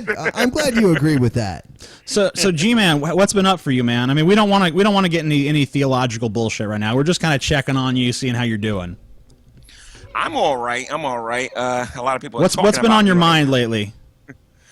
Oh wow. I've been doing a lot of stuff on my channel about slavery. Trying to defend my faith regarding that. But if you want to know what's on my mind pertaining to Drunken Peasants, I want to know when we're going to have our battle rap. You want to have a battle rap? So G-Man, do you think maybe Eve kicked your ass in the battle rap? Honestly, Yes, she did. Yes. Eve Okay. kicked my Well, behind. Yeah. you're man enough to admit that, and I can give you credit for that. Yeah. honestly. Don't feel bad, because she would definitely beat me as well. Yeah. I mean, she's talented. Yeah, she's got some skills. There's no doubt. She's got some fucking mic skills. Yeah, so she what got is something, that's for sure. I know we said we didn't want to get into theological stuff, but you brought it up. So what's going on with the slavery thing? Well, a lot of people on YouTube are saying that God condones slavery, and I keep asking the question of what exactly did he condone in the Bible that's so bad? And the atheist community keeps saying that he condoned people owning other people. And I'm like, okay, so what is the basis of your morality? I think you know where that conversation goes. So, go ahead. Well, G-Man. Okay, well. No. It's okay, man. Well, one thing I want to say is you do realize, though, that back in the day, people used the Bible as an excuse to enslave Africans in America as slaves. I agree. You're right. You're right about that. Yes. And it doesn't mean that they were Christians, though. well, saying that people who don't agree with you are Christians is just a fallacy, though. Well, I can understand that, though. But then if you're going to say that they were Christians, then a certain amount of proof has to go on you to be able to determine whether or not those people was really Christians. Because just because somebody uses a Bible to justify something, well, don't mean they're followers of Christ. All right, well, that's a no true Scotsman fallacy. But here, saying no Christian would own slaves, and here's my question. Let's set that. Let's put a pin in that and set that aside. Here's my question. Okay. You're saying that atheists can't really object to slavery because they have no basis for their morality, but your basis for morality condones slavery. So, well, again, what exactly does God condone in the scriptures? Well, I mean, he condone. I mean, remotely the scriptures close to the transatlantic slave trade. G-Man, when did your ancestors come to America? Were your ancestors slaves? I'm pretty sure they were. I'm about 99.9% sure they were. Do you think that they would agree with what you're saying? As far as the transatlantic slave trade, I can't stand it. As far as what we see in the Bible, that's something entirely different. Do you think your ancestors were Christian? Wow, that's a good question. I don't know. I don't probably not. Probably not is right, yeah. Considering religion was forced on a lot of people back in those forced on African Americans by their slave masters, right? Yeah, is Cult of Dusty here, by the way? No, I'm sorry. He's not on. No, but go back to my question. Do you think that your ancestors who came to America, do you think they came here because they wanted to come here, or because they were shoved like sardines onto a little boat and brought here? No, my ancestors were forced to come here. They had no choice in the matter. Do you think they were Christians?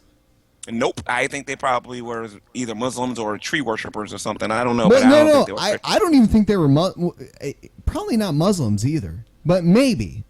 But in all honesty, I mean, do you think what happened to them and the reasons that were justified to happen to them were right? I think that what we saw in the transatlantic slave trade was disgusting, and I don't support it one iota. And I think what we see in the Bible is something entirely different. Okay, well, it's not different. Let me just ask you then. Okay, what is the difference between the transatlantic slave trade and the slavery described in the Bible? What would you say is like the principal defining difference between those two things? Okay, number one, the cruelty. In the transatlantic slave trade, if a slave owner felt like it, he could just hang you for the sake of hanging you. In the transatlantic slave trade, man stealing was legal. Man stealing is condemned in the Bible. In the transatlantic slave trade, you can get beat for looking at your. You can get beat with a horse whip, for looking at your master the wrong way. In the Bible, they had that stuff you couldn't do it, and a lot of that stuff you got the death penalty for. So, and then you were set free after a certain amount of time. Well, under certain circumstances. In a lot of cases, you were given things. In the transatlantic slave trade, you wasn't given diddly squat. Well, if you were a Jewish slave, if you were Hebrew, you could get released after a time. Only under certain circumstances, though. I mean, there's if you wanted to leave your wife and child behind, yes, you could go free in the old Hebrew laws. But if you weren't Hebrew, you weren't even protected by those laws. Even if you were Hebrew, though, if you wanted to leave your wife and children behind, yes, you could go free. So you're referring to Exodus chapter 21, correct? Yes. Okay, cool. Exodus chapter 21, I was just talking to somebody about this.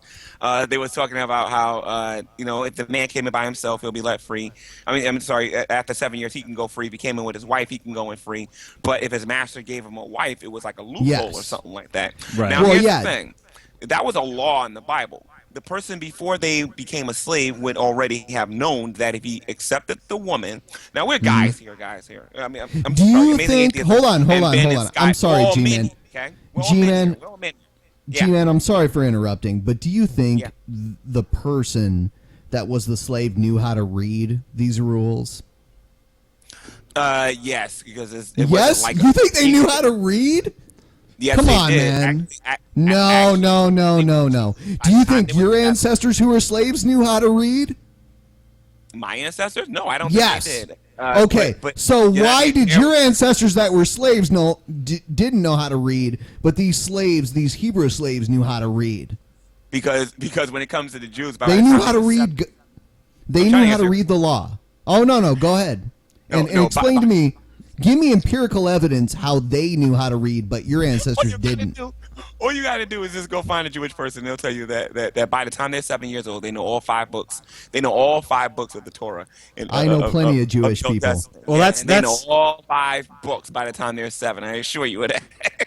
That's modern Jews though. We don't really. Yeah, I don't think back in. I don't know if the Jews of antiquity. You think they took time to teach slaves how to read? These people were slaves because a lot of times they either broke a law or they couldn't pay. You're talking indentured servitude versus slavery, not the same thing. No. You're talking about when Israel went to war with their neighbors, and then they was told that they could take their people as slaves. But you got to understand something. Even if they did that, they were still subjected under the Mosaic law. How many Jewish people do you know, G-Man? Because every Jewish person I know would disagree with you. And every Jewish person I know would probably disagree with me too. But at the same time, well, at least you're honest. But at the same time, I can open up their Torah and show them how they're wrong. You know? Yeah, what I mean? I'm sure they have never studied it. Yeah, this will be a revelation to them. You know, and it's funny because we're gonna have our debate. I want to know when we're gonna have our debate. He's changing the subject again. No, you know, I want to know we're gonna have our rap. G-Man, I admire you because you're honest, and like that's something that's so refreshing to get from people these days. I admire you because you are so honest, but still, I mean, your views of the world are so unbelievably skewed. and as a black man, you know what? No, it's all good. No. I respect you. I respect you, and you know what? It actually made me feel bad. The first time we met, when you called us racist, because we are the furthest thing from racist. Honestly, we are not racist at all. Okay, Amazing Atheist, I would like to apologize, Amazing Atheist, for calling you the amazing racist. I'd like to apologize to you for that. No. It's fine. I mean, I don't apologize, TJ. He's totally a racist. Look at him. Just look at him. Look at him. He's a Nazi motherfucker, that guy. Look at him. He's like Hitler Youth or something. Look, so let me ask you this question. If you think that slavery, as it's described in the Bible, is morally right, would you condone if slavery was reinstituted under those biblical laws? Like, would you say, like, it's okay, like, if someone commits a crime, it's okay to be like... What happened? Sorry? Can you hear us? Okay. Can you hear us now? I think I lost you guys. Oh, well... Too convenient. I lost you guys. All right. Well, maybe you did. G-Man, you there, buddy? G-Man? G-Man? It's too good of a question. He's not there. All right, go ahead and hang up. I can even hear him too. I know. We can both. I don't know. Okay. Go ahead and hang up on G-Man. All right. Goodbye, G-Man. It's funny because we just told him how much we liked him. You know what? I'm even going to give him the benefit of the doubt and call him one more time. Let's see if this will fix the issue that he's having, supposedly. Yeah. G-Man? I'm not sure what happened. Can you hear us now? G-Man? Hello? G-Man. What's going on here? I don't know. Hello? Hello? Hello, G-Man. G-Man, you there? I guess we can't. We're having trouble here. I hope it's not a... Someone wrote, Ben is wasted. It's God. Ben, hello, G-Man. Can you hear us now? G-Man? All right. Okay, fuck it. All right. Move on to someone else. All right. We're going to call some other people. He's not going to answer. Don't bother with him. No? Nah, don't. He hasn't answered several times. Let's move on to somebody else. All right. We brought a few people up. Let's see if any of them have anything to say.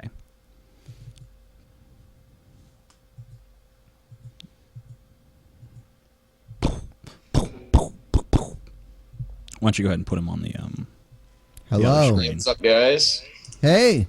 Smoke pan. So we know it's working now, and that G-Man was just acting like he couldn't hear us. Either that or something happened with the Skype. Yeah, anyway, or something happened with it. Whatever. Be on his end. But yeah, I'm Jeremy. just gonna, yes. Jeremy. No, we haven't. You can't ask your question yet. We have to fuck with you first. Okay, fuck. Go ahead. Damn it, Beavis. I'm trying to think of a basis to fuck with him. We can't do it. All right, should I just spell out my question? Just answer your not answer. Ask your question. Ask. All right, so here it is. How fucked up do you think it is that very few people talked about Elliot Rodger possibly being a self-hating racist who targeted Asian men because many of the men who were killed by him were Asian? Yet Sui Park is able to get this considerable amount of vitriol going towards Stephen Colbert, even though he was telling an anti-racist joke. I don't know. I mean, that's kind of a stretch of a comparison, I think, a little bit. There was nothing in the writings of Elliot Rodger that led me to believe he was anti-Asian. I think it was just that he probably his roommates were Asian, right? Correct. I mean, I think that was probably just that was why there was a disproportionate number of Asian victims. Yeah, he was also half Asian himself, and he did. Right. Yeah, he was half Asian. I don't know. I mean, Sui Park. That entire campaign. I mean, I think we all agree that was fucking dumb. I mean, I don't see too many people taking the cancel Colbert thing seriously. I think that was mostly just like the dipshits of the internet. I mean, everyone knows that it was meant to be intentionally incendiary because, like, hey, if we take a popular media figure and we say cancel Colbert, people will say, "What's this about?" I mean, that's all her goal really was. It's probably just a fundraise and to say, "Look at the progress we're making," because this got national media attention. These news organizations want to talk to me about the feminist movement we're doing. So, I mean, that's why stuff like that happens. G-Man, are you there too? I tried to add him to the call. Okay, yeah, I see him on my screen. I'm not seeing anything. I'm just kind of seeing the dots. G-Man, I think it might be there. It's doing the little thing like it's trying to call him. Yeah. Yeah, I see the little dots going. I don't think he's on the call. All right. Well, say la vie. Anyway, I don't think we have much more meat on this call. All right, see ya. Thank you, sir. Thank you. Thank you. Spank you very much, sir. Spank you very much. Oh man, what going back to the 90s shit did that crawl out of? Ace Ventura. I know. Well, okay. I fucking know what it. TJ, don't let me smack you. Ace Ventura, Scotty. I was referencing Ace Ventura. Don't you know? Hey, G-Man. Okay, here I am. I'm here. Yeah. Can you hear us? Guess who's back? Yeah, I got you guys playing in the background. I was trying to tell you guys that my Skype connection was messed up. Oh. Okie dokie. That sucks. So, TJ, what was your question? Oh, yeah, G-Man, I wanted to ask you, if you believe that slavery, as it was described in the Bible, is morally right, would you support that system being reinstituted today? Well, the way I understand it in the scriptures, yes, I would say yes. Maybe with a couple of revisions, and then I gotta say that. But how can you revise a lot of what we saw in the Bible ain't necessary today anyway, because we have a different credit system today. You know what I mean? We have different ways to pay our bills. So I mean, even if we did institute it, I mean, the way we do things today might be a little bit better. Actually. So you're saying that man has outgrown the Bible? I'm sorry, say that again? So you're saying that we have outgrown the Bible and it's an archaic book that shouldn't be followed today? No, what I'm saying is no, G-Man. I know now. We move past the Bible. Hold on, G-Man. You said it. You said yes. We move past it. Okay. I'm just trying. Look, I agree with you. I'm just trying to pin the points down here. Ben is a little bit inebriated. I'll just put that out there. Ben is slightly inebriated. Maybe a little bit. Maybe just a tiny little bit. Just a smidgen. A tiny bit. Maybe a little bit. But G-Man, I agree with you. Maybe we need to move past the Bible. I don't know about moving past the Bible. All I'm saying G-Man, is that we do. Yeah. I'm a theologian. Oh, you are? What kind of theologian are you? I know you will say that my church that I grew up in is not Christian, but I spent 15 years in the Catholic Church learning about the Bible. And I would like you to tell me why my church that I grew up in is not really Christian. You mean the Roman Catholic Church? Yes, please. Oh, well, how many reasons would you like? Yeah, go on, please. Okay, Because cool. I'll tell you the reason your religion exists around the world can't even exist without the Catholic Church. Okay, we'll get to that in a minute, because I'll take you up on No. Tell me. Okay, cool. The fact that they're worshiping Mary and they're bowing down in statues and worshiping the Pope. The fact that they're depending on bread becoming the literal body of Christ and blood. I'm sorry, and the wine becoming the literal blood of Jesus. And they believe that if they drink and eat that mess, that they're somehow going to be reconciled to God. The fact that they believe in something called the Immaculate Heart, the rosary beads, the seven sacraments. Confessing their sins to an imperfect human being, thinking that his forgiveness is going to account for you getting to heaven. The fact that you got to pay to get out of purgatory. The fact that you got to do ridiculous, stupid things to get out of purgatory for like 1,000,000 years. I mean, I can keep going on if you like. How do you think your religion spread across the world? I think it became popular because of the Roman Catholic Church, but I think that the gospel was still being preached underground because we was being heavily persecuted by the Holy Roman Catholic Church. So let me ask you a question. So hold on, Ben, hold on. Okay. I just want to, as Catholics, they accept Jesus Christ as their savior.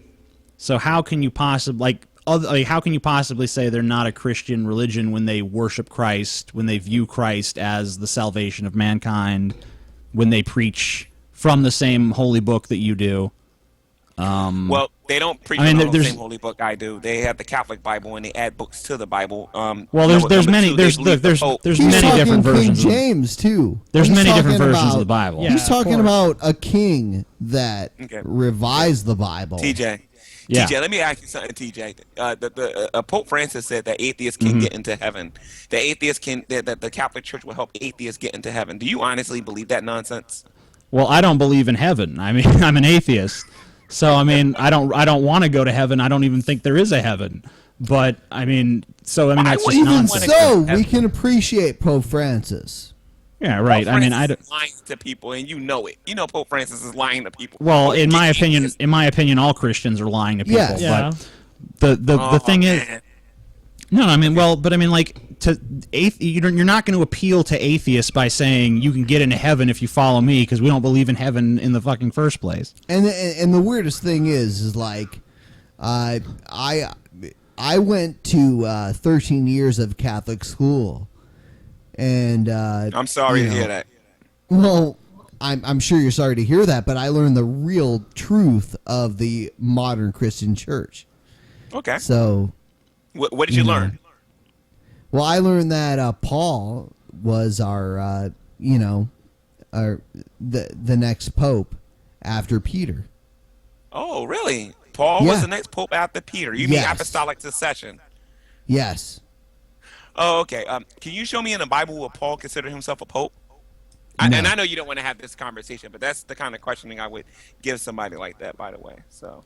But I mean, look, these are all theological debates. I mean, there's many different denominations of Christianity. There's like Catholics, Lutherans, fucking all sorts of. I mean, well, there's Catholics and there's all fucking many varieties of Protestant. But I mean, pretty much every Christian religion out there today was derived from Catholicism.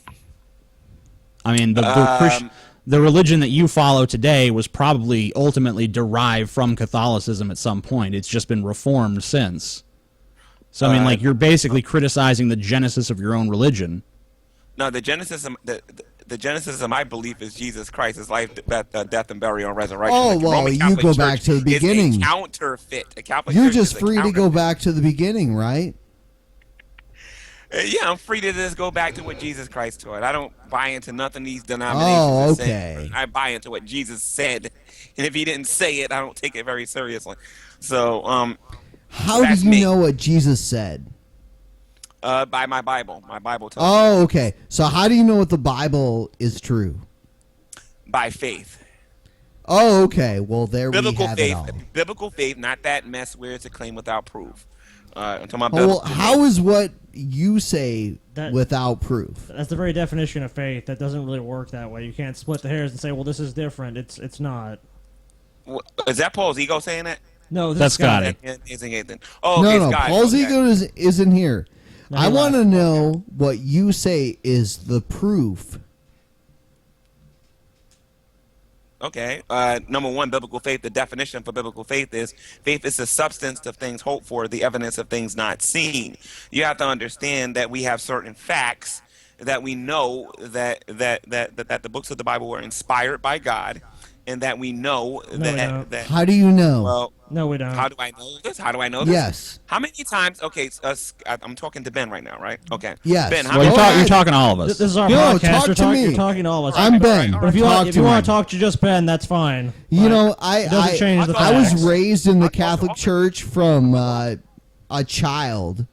Please tell me how it's real. How many times in the Bible, guys, have you seen it say, "Thus saith the Lord"? How many times have you seen it? I'm curious. Several. But you're still using the Bible as the basis. This is a circular argument. You're saying, well, I have faith, and my faith is in the Bible. We don't really accept the Bible as being true because it's never been And demonstrated to be true. you don't accept Catholics as Christians. I sure don't. So They don't act like Christians. They don't So obey what Christians. are they then if they're not Christians? We're just curious. And how do you think your They're religion counterfeits. got spread across the world? By the preaching of the gospel of Jesus Christ. That's how it got spread across From the world. Catholics. No, not from Catholics. Catholics was spreading Catholicism. Not Well, Catholic, Christianity. the original Christian church was the Catholic Church. Right. I mean, that was the original Christian church is found in the Book of Acts, and the things that you see in the well, Book but of no, Acts. but like is the major Christian church that dominated the earliest part of Christian history was the Catholic Church. Yeah, and that's and the world had the world looked at it as if it was Christian, but it wasn't. What we see as Christianity is found in the Book of Acts, and that's going out there and spreading the gospel of Jesus Christ, not going out there saying that every religion is right. I'm thinking maybe Dusty was right. Dusty, what do you mean by Yeah. that? What did Maybe Dusty he say? was right. What did I don't Dusty know. say? What did he say? Are you talking about when he said that black Christians are Uncle Toms? I don't know. All I know is he will never say that to my face, and he'll never say that to me in the same room with me. As a matter of fact, you should dedicate. Dusty, let's your call entire- Dusty. Let's see if we can get Dusty in on Yeah, this. Dusty. Let's see if Dusty will answer his fucking phone for once. Yeah, call Phony, and I'll gladly show him that I'm no Uncle Tom, and that he doesn't know what he's talking about. Okay, well, let's see if he answers. Let's see if we can actually get him to answer this fucking call. Let's bring Dusty in on this to talk about the Uncle Tom issue. Listen, Amazing Atheist, why don't you just call him on your cell phone? I know you guys are tight like that. Just call him on your I cell don't phone. have Tell his. him I actually do not have his cell No, phone number. they're actually not that type. I mean, they're friends for sure. Yeah, but yeah. We don't live in the same town, man. So the Okay, call has all right. failed. Okay, so get Thunderfoot in here. Let me talk to him about this topic. We don't have time Thunderfoot on will this. be on next week. Hopefully. Oh, please let me be here. Let me be here for that. All right. Oh, well, you're begging us. When you're on here, we'll make sure we introduce you too, so you can talk to Thunderfoot. That should be interesting to say the Great. least. Great. But Dusty, I guess, is not answering, so he's probably scared of you, G-Man. Yeah, I think he is. Yeah, he's never around when I want Dusty lives to fight again another day. Let's I want to see verbally destroy I think me it like might some be of these people here. were saying he would. Is he? Hello. Are you guys talking about your back now? That's fucking uncalled for. Hey! It's Dusty! Holy shit. Okay, hey, hold on, Dusty! hold on. Shh, everyone quiet. Okay. Dusty, we have G-Man on here, and he takes issue with... You're on the air, by the way. Sorry to blindside you, but we're trying... Oh, fuck. I'm so screwed. G-Man... Sorry. Dusty, you better run for the hills. G-Man takes I'm so issue... scared. G-Man takes issue with your Uncle Tom... Black Christians or Uncle Tom's video. So, Okay, who's G-Man...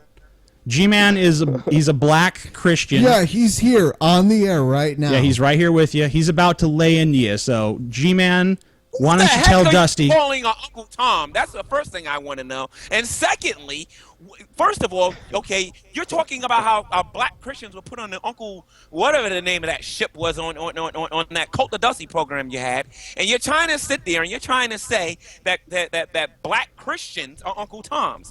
What proof and evidence do you have of that? And do you even know? I mean, okay, first of all, show me the evidence that you have first, and then we can get into the Bible and all this and see what you actually know versus what you don't know. Okay, well, Uncle Toms are basically people that are race traders. That Uncle Tom house Negroes are the most famous type of Uncle Toms, which are the ones that pretty much sold out their own race for the white man, which is exactly anybody does that spreads Christianity, which is the white man's disease, thrust upon your ancestors by fucking slave owners who beat and murdered and terrorized this evil ideology into their brains. Yeah. Generation after generation until they are too terrified. I'm talking generation after generation until they are too terrified to fight back. Until they eventually believed it and taught this bullshit to their children, who taught it to their children, who eventually probably taught it to your ignorant ass, who still believes it to today. So I call any fucking body I want to, Uncle Tom. I say what the fuck I want to. What are you going to do about it? Wow, wow. Is that the best you got? Wow. Now quote the phony. That's you do much me a better than favor bullshit you're and saying. let me know, Code of Dusty. Code of Dusty, prove to That's me not they my were name, Christians, Dusty. Code of Dusty. Hold on, Use your guys. Hold on. logic. Use your And then we'll logic. settle this at WrestleMania. Prove to me that they were Christians, Cult. Is Dusty still here? I don't know. He rage quit. I think he rage quit. Did he rage quit? That was too fast. Oh, the call might have failed. We don't even know. He was kind of. He sounded like he might have been on a phone or something too, like his own cell phone. So. Yeah, it sounds like a rage quit. I got Cult Dusty to rage quit. Possibly. I don't know about that. Possibly. I don't know. Let's see. I'm unsure. No, he's still here. Yeah, I guess so. Oh, okay. No, I don't know what happened. no, he's still here. Go ahead, Dusty. Okay, great. Yeah, so I'm sorry, Cult, go ahead. prove they were Christians, Cult. Prove they were Christians. Prove that. So you're going to know true Scotsman fallacy me? Why is a true Christian except the people that you think are Christians? You know, so many people think that you're not a Christian. You're not a fucking Christian, dude. Prove you're a Christian. Prove it. That's what I Prove want you to it. do. You was never a Christian. Right now. You claim you came from the Pentecostal church. You're the one claiming you came from the Pentecostal church. Prove you even came out of that. I don't have to prove shit to you, dude. You prove to me. Oh, you don't. So you want me to take your word for it. Therefore, you're not building your argument on empirical evidence. Or You want me to take anything your like word for it that you're a Christian? I don't know. You're like a con man. Just running. Oh, I know I'm a Christian. I love Jesus Radio. Christ. I To spread get the fucking gospel all attention. the time. Go to Prove my it. channel. Go to Prove it. my channel. Can Go you to my prove it? channel and go disprove the fact that I'm a Christian, my friend. Go I read don't your want to go to your Bible and do channel. what it says. I assure you, my friend, that I'm a believer. I can assure you of that. All right. And I'll kick your butt in the debate any day of the week. All right, so you're here now. So let's see the butt kicking. Yes. All right. So wait. So you prove who were Christians? The people who abducted the slaves and beat them and all that other stuff. Yes. And then show me what Jesus Christ taught that Christians are supposed to do them. Are supposed to do that kind of thing. Slaves obey your earthly masters and all things, as you would obey Christ. You're talking about what the Apostle Paul said in Romans chapter 13, correct? Correct. Okay. How do you know he's When talking you're about? Jesus? How do you know he's talking about literal slaves? Because he wasn't. He was talking. He I was know. talking about. No, what you're saying is the Bible doesn't mean what it says. It means what you say it means. Because God has given you the special knowledge to translate His word to us all. Because we're all so stupid, and God was. Dusty. He couldn't write a book that didn't require anything like you to translate it. Hey, Dusty. Yeah. I'm sorry, but you're breaking up.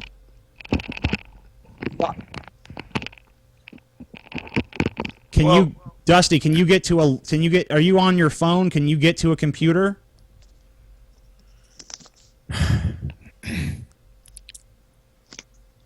Dusty, you there, buddy?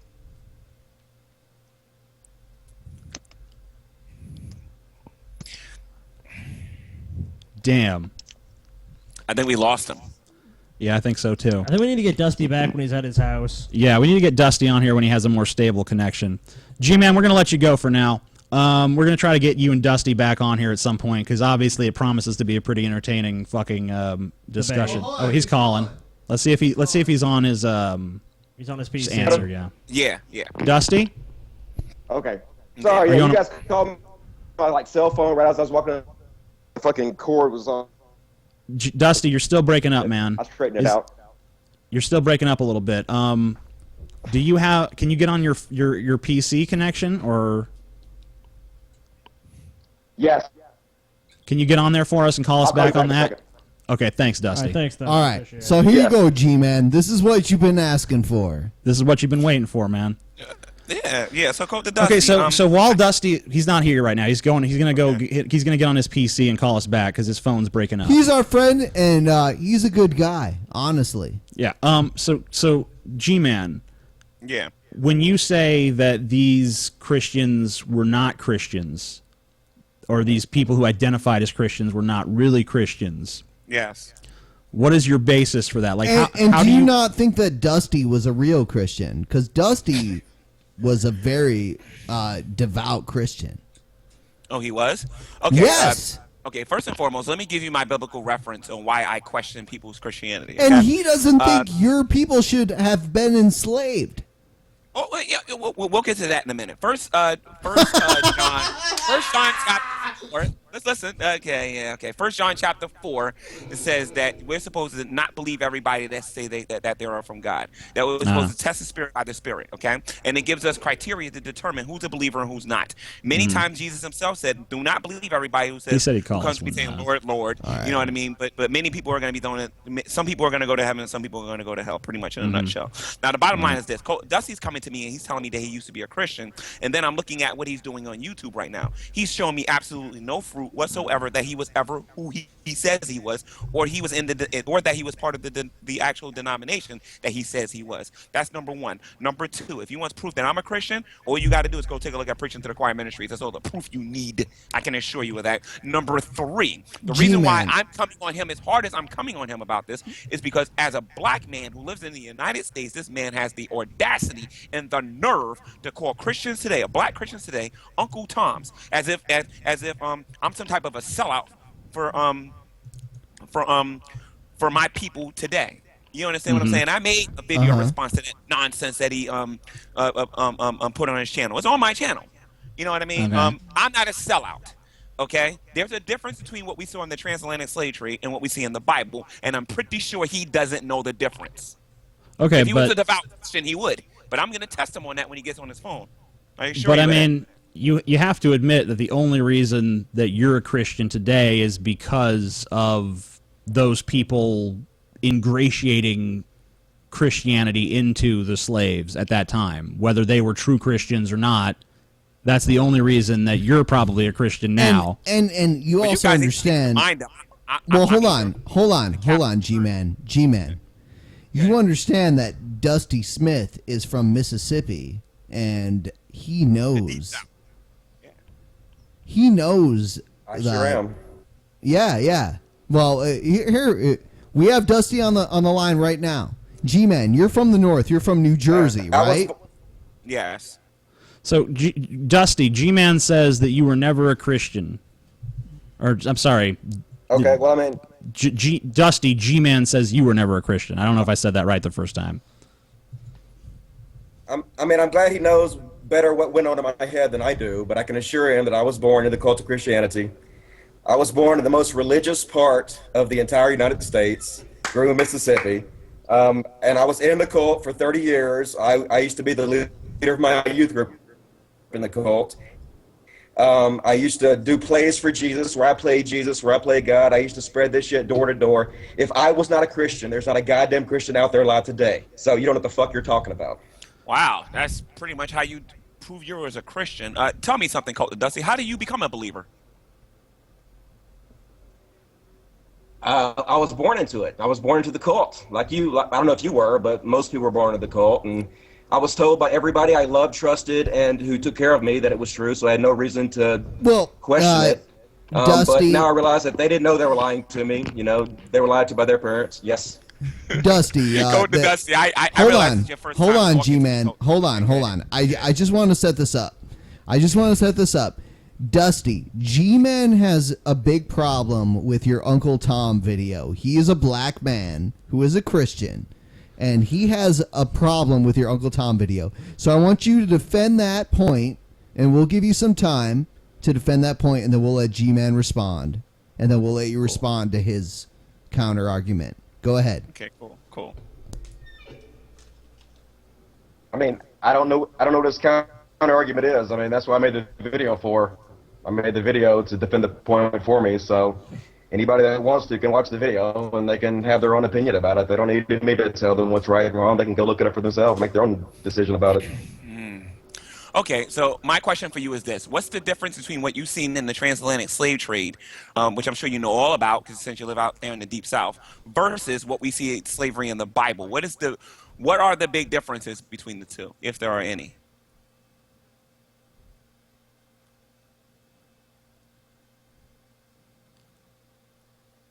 Dusty? Okay. Dusty, you there, man? It dropped. I don't know what the fuck the deal is. Yeah, I don't know what's going on either. Did you hear Aren't you G-Man's guys like question? millionaires on YouTube or something? I mean, seriously.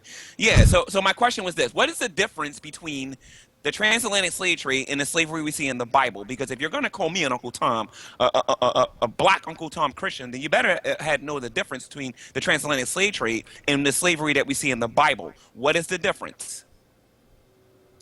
Well, I mean, I know the difference that you'll say it is. I know you'll say that slavery was way different in the Bible and that people were a lot of times chose to be slaves because that was the only job opportunities. And I've heard people actually did a video about this where one chick compared slavery in the Bible to working at McDonald's. It was just another job. But, you know, if you want to know how bad slavery was in the Bible, all you had to do was read the Bible. You know, Moses walked across the desert for, 40 fucking years to get away from that shit. It was really bad and hard. And to try to sit here and say that slavery was so much better in the Bible than it was in the Americas is sort of bullshit that you can't really back up with any historical facts. Okay. If you can, please do so. Oh, I will right now. Let's start with men stealing, shall we? In the transatlantic slave trade, we had slave traders go over to Africa and steal people and bring them over here. According to 1 Timothy chapter 1, verses 9 through 10, men stealing is condemned. It's also condemned in the Old Testament as well. Actually, the Old Testament tells you to go into the next village, kill them all, but the women that are not known men you may take for yourselves. That's women stealing. What's the fucking difference? You go to their village, you kill their people, you take their women, and you make them your sex slaves. That's what the Bible says that you can do. I would recommend you get your Bible and actually read the text, and then we'll see whether or not what you're saying is actually true. Because that is actually true. No, it isn't. Yes. Yeah, that actually is true. Did you know that runaway slaves, Cult of Dusty, if a slave ran away, you couldn't bring them back, Cult of Dusty? You couldn't bring them back? That they was allowed to stay free if they ran away. But in the transatlantic slave trade, if you ran away and they caught you, they cut your foot off. And they beat you with an inch of your life if you ran away. But in the Bible, if you ran away in the Bible, you was free. No one was allowed to get you. Slavery in the Bible was fine. Is that your point? Well, my point is there's a big difference between slavery and the transatlantic slave trade and slavery in the Bible. If you're going to call Christians Uncle Toms, okay, then you just can't say just because some ship was named after Jesus, okay, that automatically meant those people were Christians and that Christians were going to Africa and taking these people and bringing these people over here and forcing Christianity on them. Right, but that's exactly what happened. Christians were going to Africa. They were bringing people over and forcing Christianity on them. That's historically exactly what the fuck happened. No, it was not. What you had is you had people that was calling themselves Christians doing that. That's right. That's because anybody you don't think is a Christian, you say is not a Christian because you're the ultimate decider on what a Christian is. You're so smart and you figure the secret magical Jesus recipe out so well that you're the fucking man, but it ain't so. You're this delusional asshole that thinks you know it all. Become a Christian. You said that you were born into it. You can't be born into Christianity. You can be born into a cult. Yes, you can. You can absolutely be born into a cult and Christian. You can't be born into a cult. Are you out of your fucking mind? I didn't say a cult. I said a belief system. Christianity is not a cult. Do you even know what a cult is? Okay. I absolutely know what a cult is. Okay, so if you know what a cult is, please articulate to all these wonderful people listening what a cult is and how Christianity is a cult. Considering the size and the numbers that we have. And please explain that to all of us, how Christianity is a cult. Okay, a cult is where a dude has convinced a whole bunch of people to believe this bullshit, and in a religion, that dude is dead. So that's the only difference between a cult and a religion, and fucking Christianity is nothing but a goddamn cult. It's just like Scientology. If you were born in Saudi Arabia right now, you would be a Muslim, no doubt about it. If you were born in India, you would fucking be Hindu. I was born in Mississippi. I was born a Christian. You were born into the cult that is dominant in the territory you were born in. That's the only thing that matters, which cult you're going to be in, is what area you were born in. I mean, it should be obvious to anybody. Cult of Dusty, that's not going to work with a guy like me, because the house I grew up in, sir, my father was a Muslim. My mother was a, how can I put this? She said she was a Christian, but I can assure you she did everything that Christians G-Man. So you're saying that if you were in Saudi Arabia, you're not most likely to be a But just Muslim. let me finish. So I grew up in a very confusing household that Christianity wasn't just pushed on me, or rather it never was. I had Islam pushed on me. So I should have been more of a Louis Farrakhan Muslim. I just want to move in. Hold on. I just want to move in. You said Louis Farrakhan Muslim. That is not Islam. Oh, no, I agree with you. Black Muslim. I agree. Yeah. I agree with you. So my whole point is that's the kind of house I grew up in. So no, I became a Christian when I was 22 years old, fighting it tooth and nail, saying no, thinking these people were nut jobs and crazy and whatnot. Okay, I was convicted by the message that I heard, and I became a believer. You cannot be born a Christian. Jesus said that you must be born again in John chapter 3. You have to be born of the will of the Spirit, not the will of the flesh. You cannot be you can't be a baby and have somebody sprinkle some water on your head and then poof, you're a Christian. It doesn't work that way. And if you were really a Christian like you say you were, Cult of Dusty, and if you were really a Christian like you say, Cult of Dusty, you would know that. You would know about John chapter 3, Romans chapter 10. You would know about Romans chapter 3, Romans chapter 6. You would know all this stuff. I obviously know all that bullshit. I learned all that bullshit, and I've taught that bullshit to people. But now that I no longer believe in that bullshit, I can't say that that's why I was a Christian, because it wasn't why I was a Christian. I was a Christian because I was born into that bullshit. I told you the honest answer, and not the cult bullshit that they want to feed to you. Oh, okay. So I'm assuming now you adopt that you still adopt this idea of logic, right? Right? Of course. Okay, so Yes. since you adopt this idea of logic, and the Bible is telling you how you become a believer versus what you actually believe how to become a believer, how is that using logic and reasoning? A fictional book written by ancient assholes tell me something, and then I look past that and I see the real reason that things are the way they are instead of the bullshit I was told. Oh, okay. Very simply. Okay, a fictional book. What proof and evidence do you Yes. have that the Bible is a fictional book? The same evidence I have towards any book that's obviously fictional. If you don't have evidence that the magical stories told are true, why would anybody believe it? Just like I don't believe any fictional story that has magic and supernatural in it, unless you provide evidence for it. That's what any Who's to say that default. 1,000 years from now people won't believe Harry Potter was true? G-Man, I believe Harry Potter's true now. G-Man, I want to ask you why. Hold on. G-Man, you're laughing a lot. I'm laughing because I know what I'm going to say next, and he's in trouble. So well, hold on. I'll let you get back to Dusty in a minute. Okay, why don't you believe that Master Fard Muhammad was the prophet of God? Master Fard Muhammad? Yes. I don't believe that, because I looked into Islam. I'm assuming that's what you're talking about. I looked into Islam. That's not regular Islam. That's the Nation of Islam. That is an okay. American branch of Islam. I looked into that. If we're talking about the Louis Farrakhan wannabe, yes, I looked into that, and what I realized is that they're all about racism. So how is your shit more bullshit? Well, yeah, it's racism, black against white, right? No, stop laughing. Stop laughing. The reason why I believe that my belief system is correct versus Islam is because of consistency. Okay? Tell me why you think Nation of Islam is not true, instead of laughing at me like a child. I'm not laughing at you like a child. I'm realizing I'm on Drunken Peasants, and you said you didn't want to turn this into a. I want you to tell me. I grew up in Toledo, Ohio, right on the border of Michigan and Ohio. I know all about Nation of Islam. I want you to tell me why you think the Nation of Islam is bullshit over your religion. Tell me. Well, besides the fact that I think Louis Farrakhan killed Malcolm X, besides the fact that the Elijah Muhammad didn't actually believe half the stuff that came out of his mouth. I mean, I don't even know where to get started. The fact that they believe in that when they die they're going to get 70 virgins. The fact that they believe that if they eat pork that somehow God is going to throw them into hell. How is that how is that any more irrational than the stuff that you believe? Like, what happened to Fard? You're saying this is all. You're saying all this as if this should be self-evident. Hold on, TJ. Hold on. What happened to Master Fard Muhammad?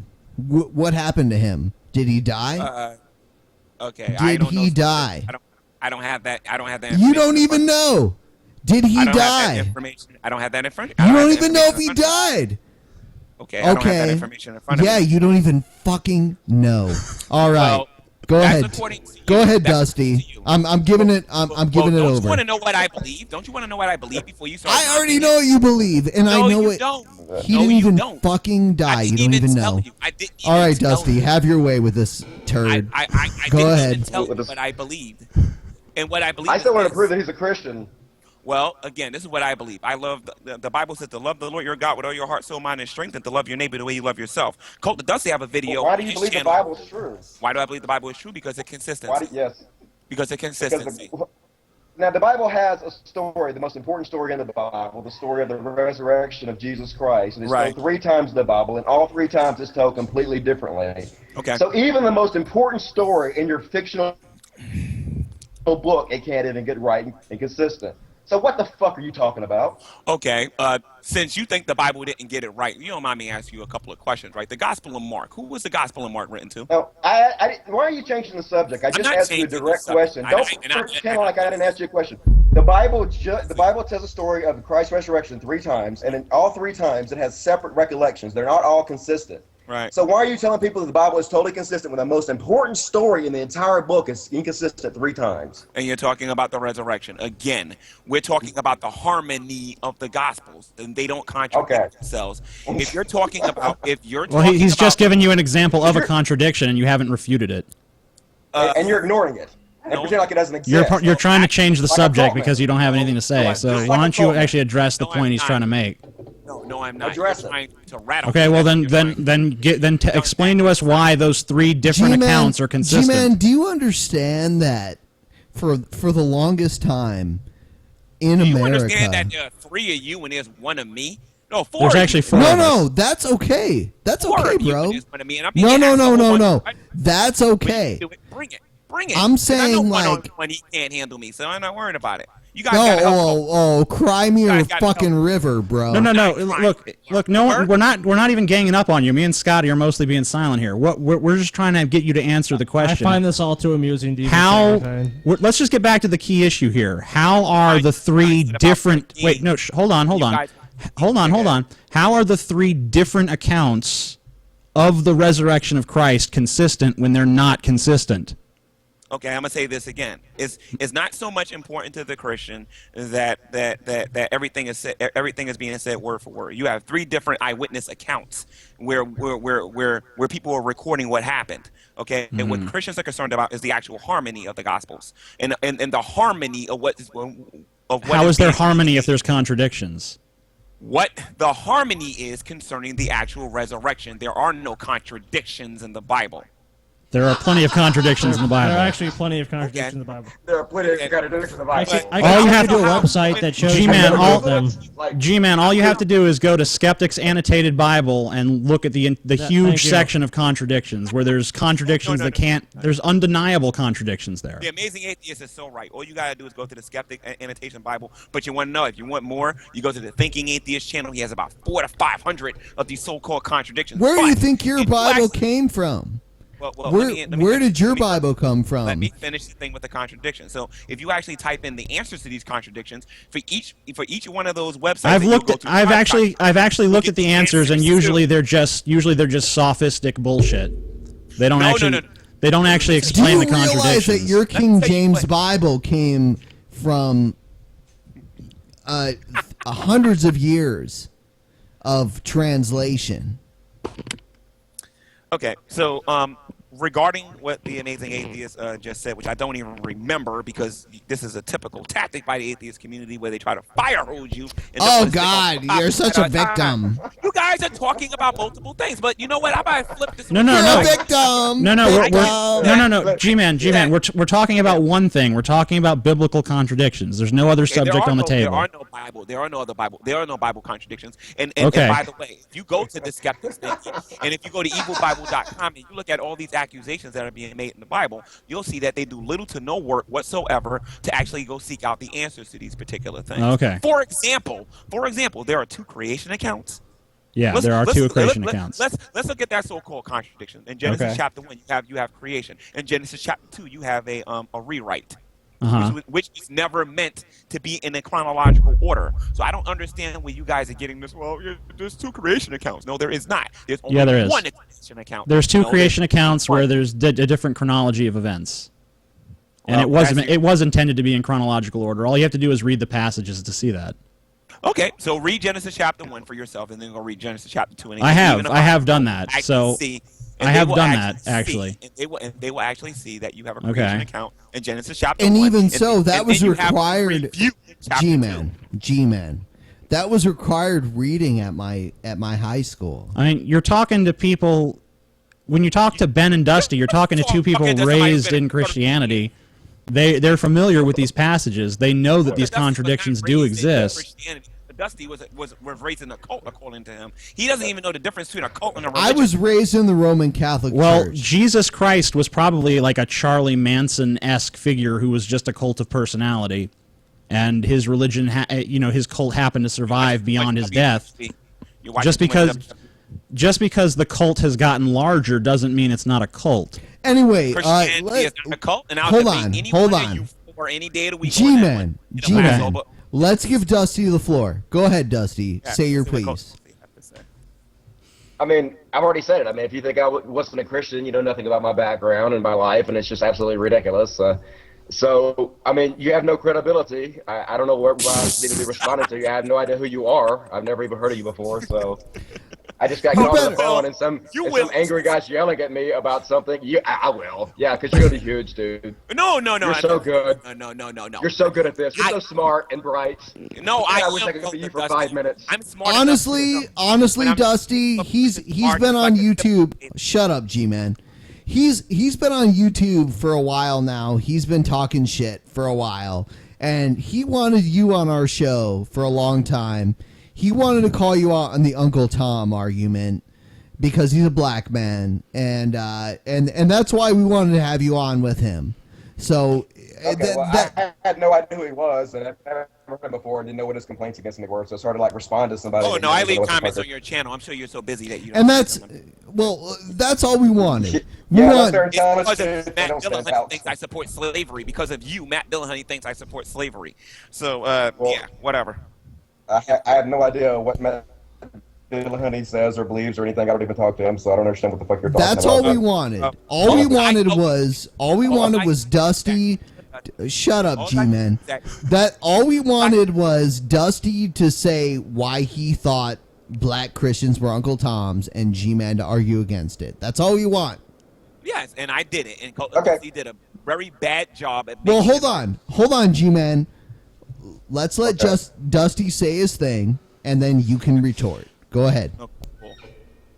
I mean, I don't see how he could argue with what I'm saying. Is he saying that Christians didn't go over, take black people, bring them out of the country, beat and torture slavery to their head? Then those black people taught this bullshit to their children generation, and now we were here with the generation of black people that believe in this bullshit? I mean, that's all obviously true. I don't really see how anybody could argue with that. So what is his beef exactly? That they're not real Christians because he says they're not real Christians? No, they're not real Christians. Jesus said they're not real Christians. That's why. Okay. Jesus actually was not alive at that time to say that they were not real Christians.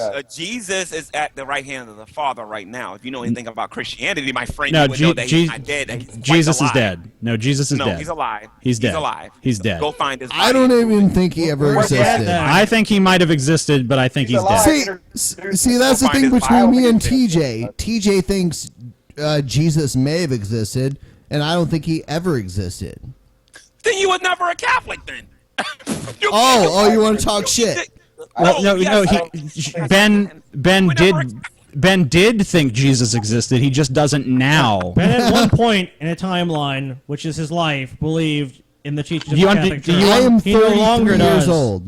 Do you understand that someone could believe one thing at one point in their life and then believe something else later on? Yeah, as you said, you did not become a Christian until you were 22. So should we just assume that you're not a Christian because when you were 22 you didn't believe in it?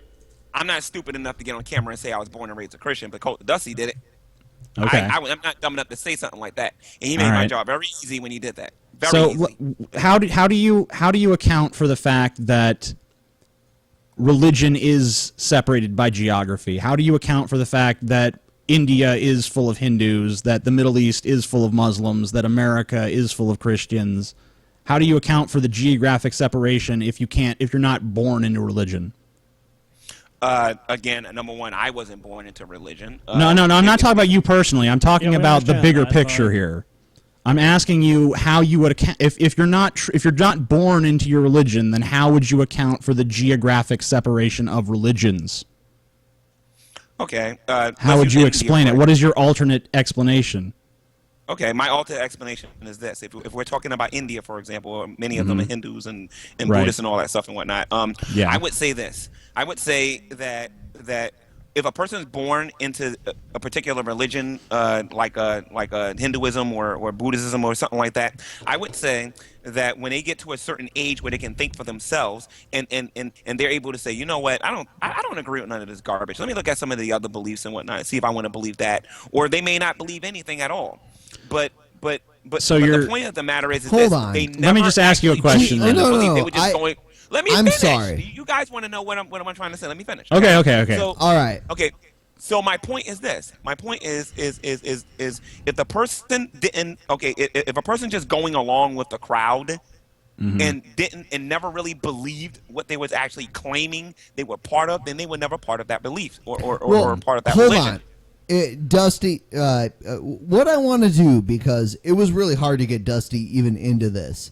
We kind of blindsided him, honestly, tonight.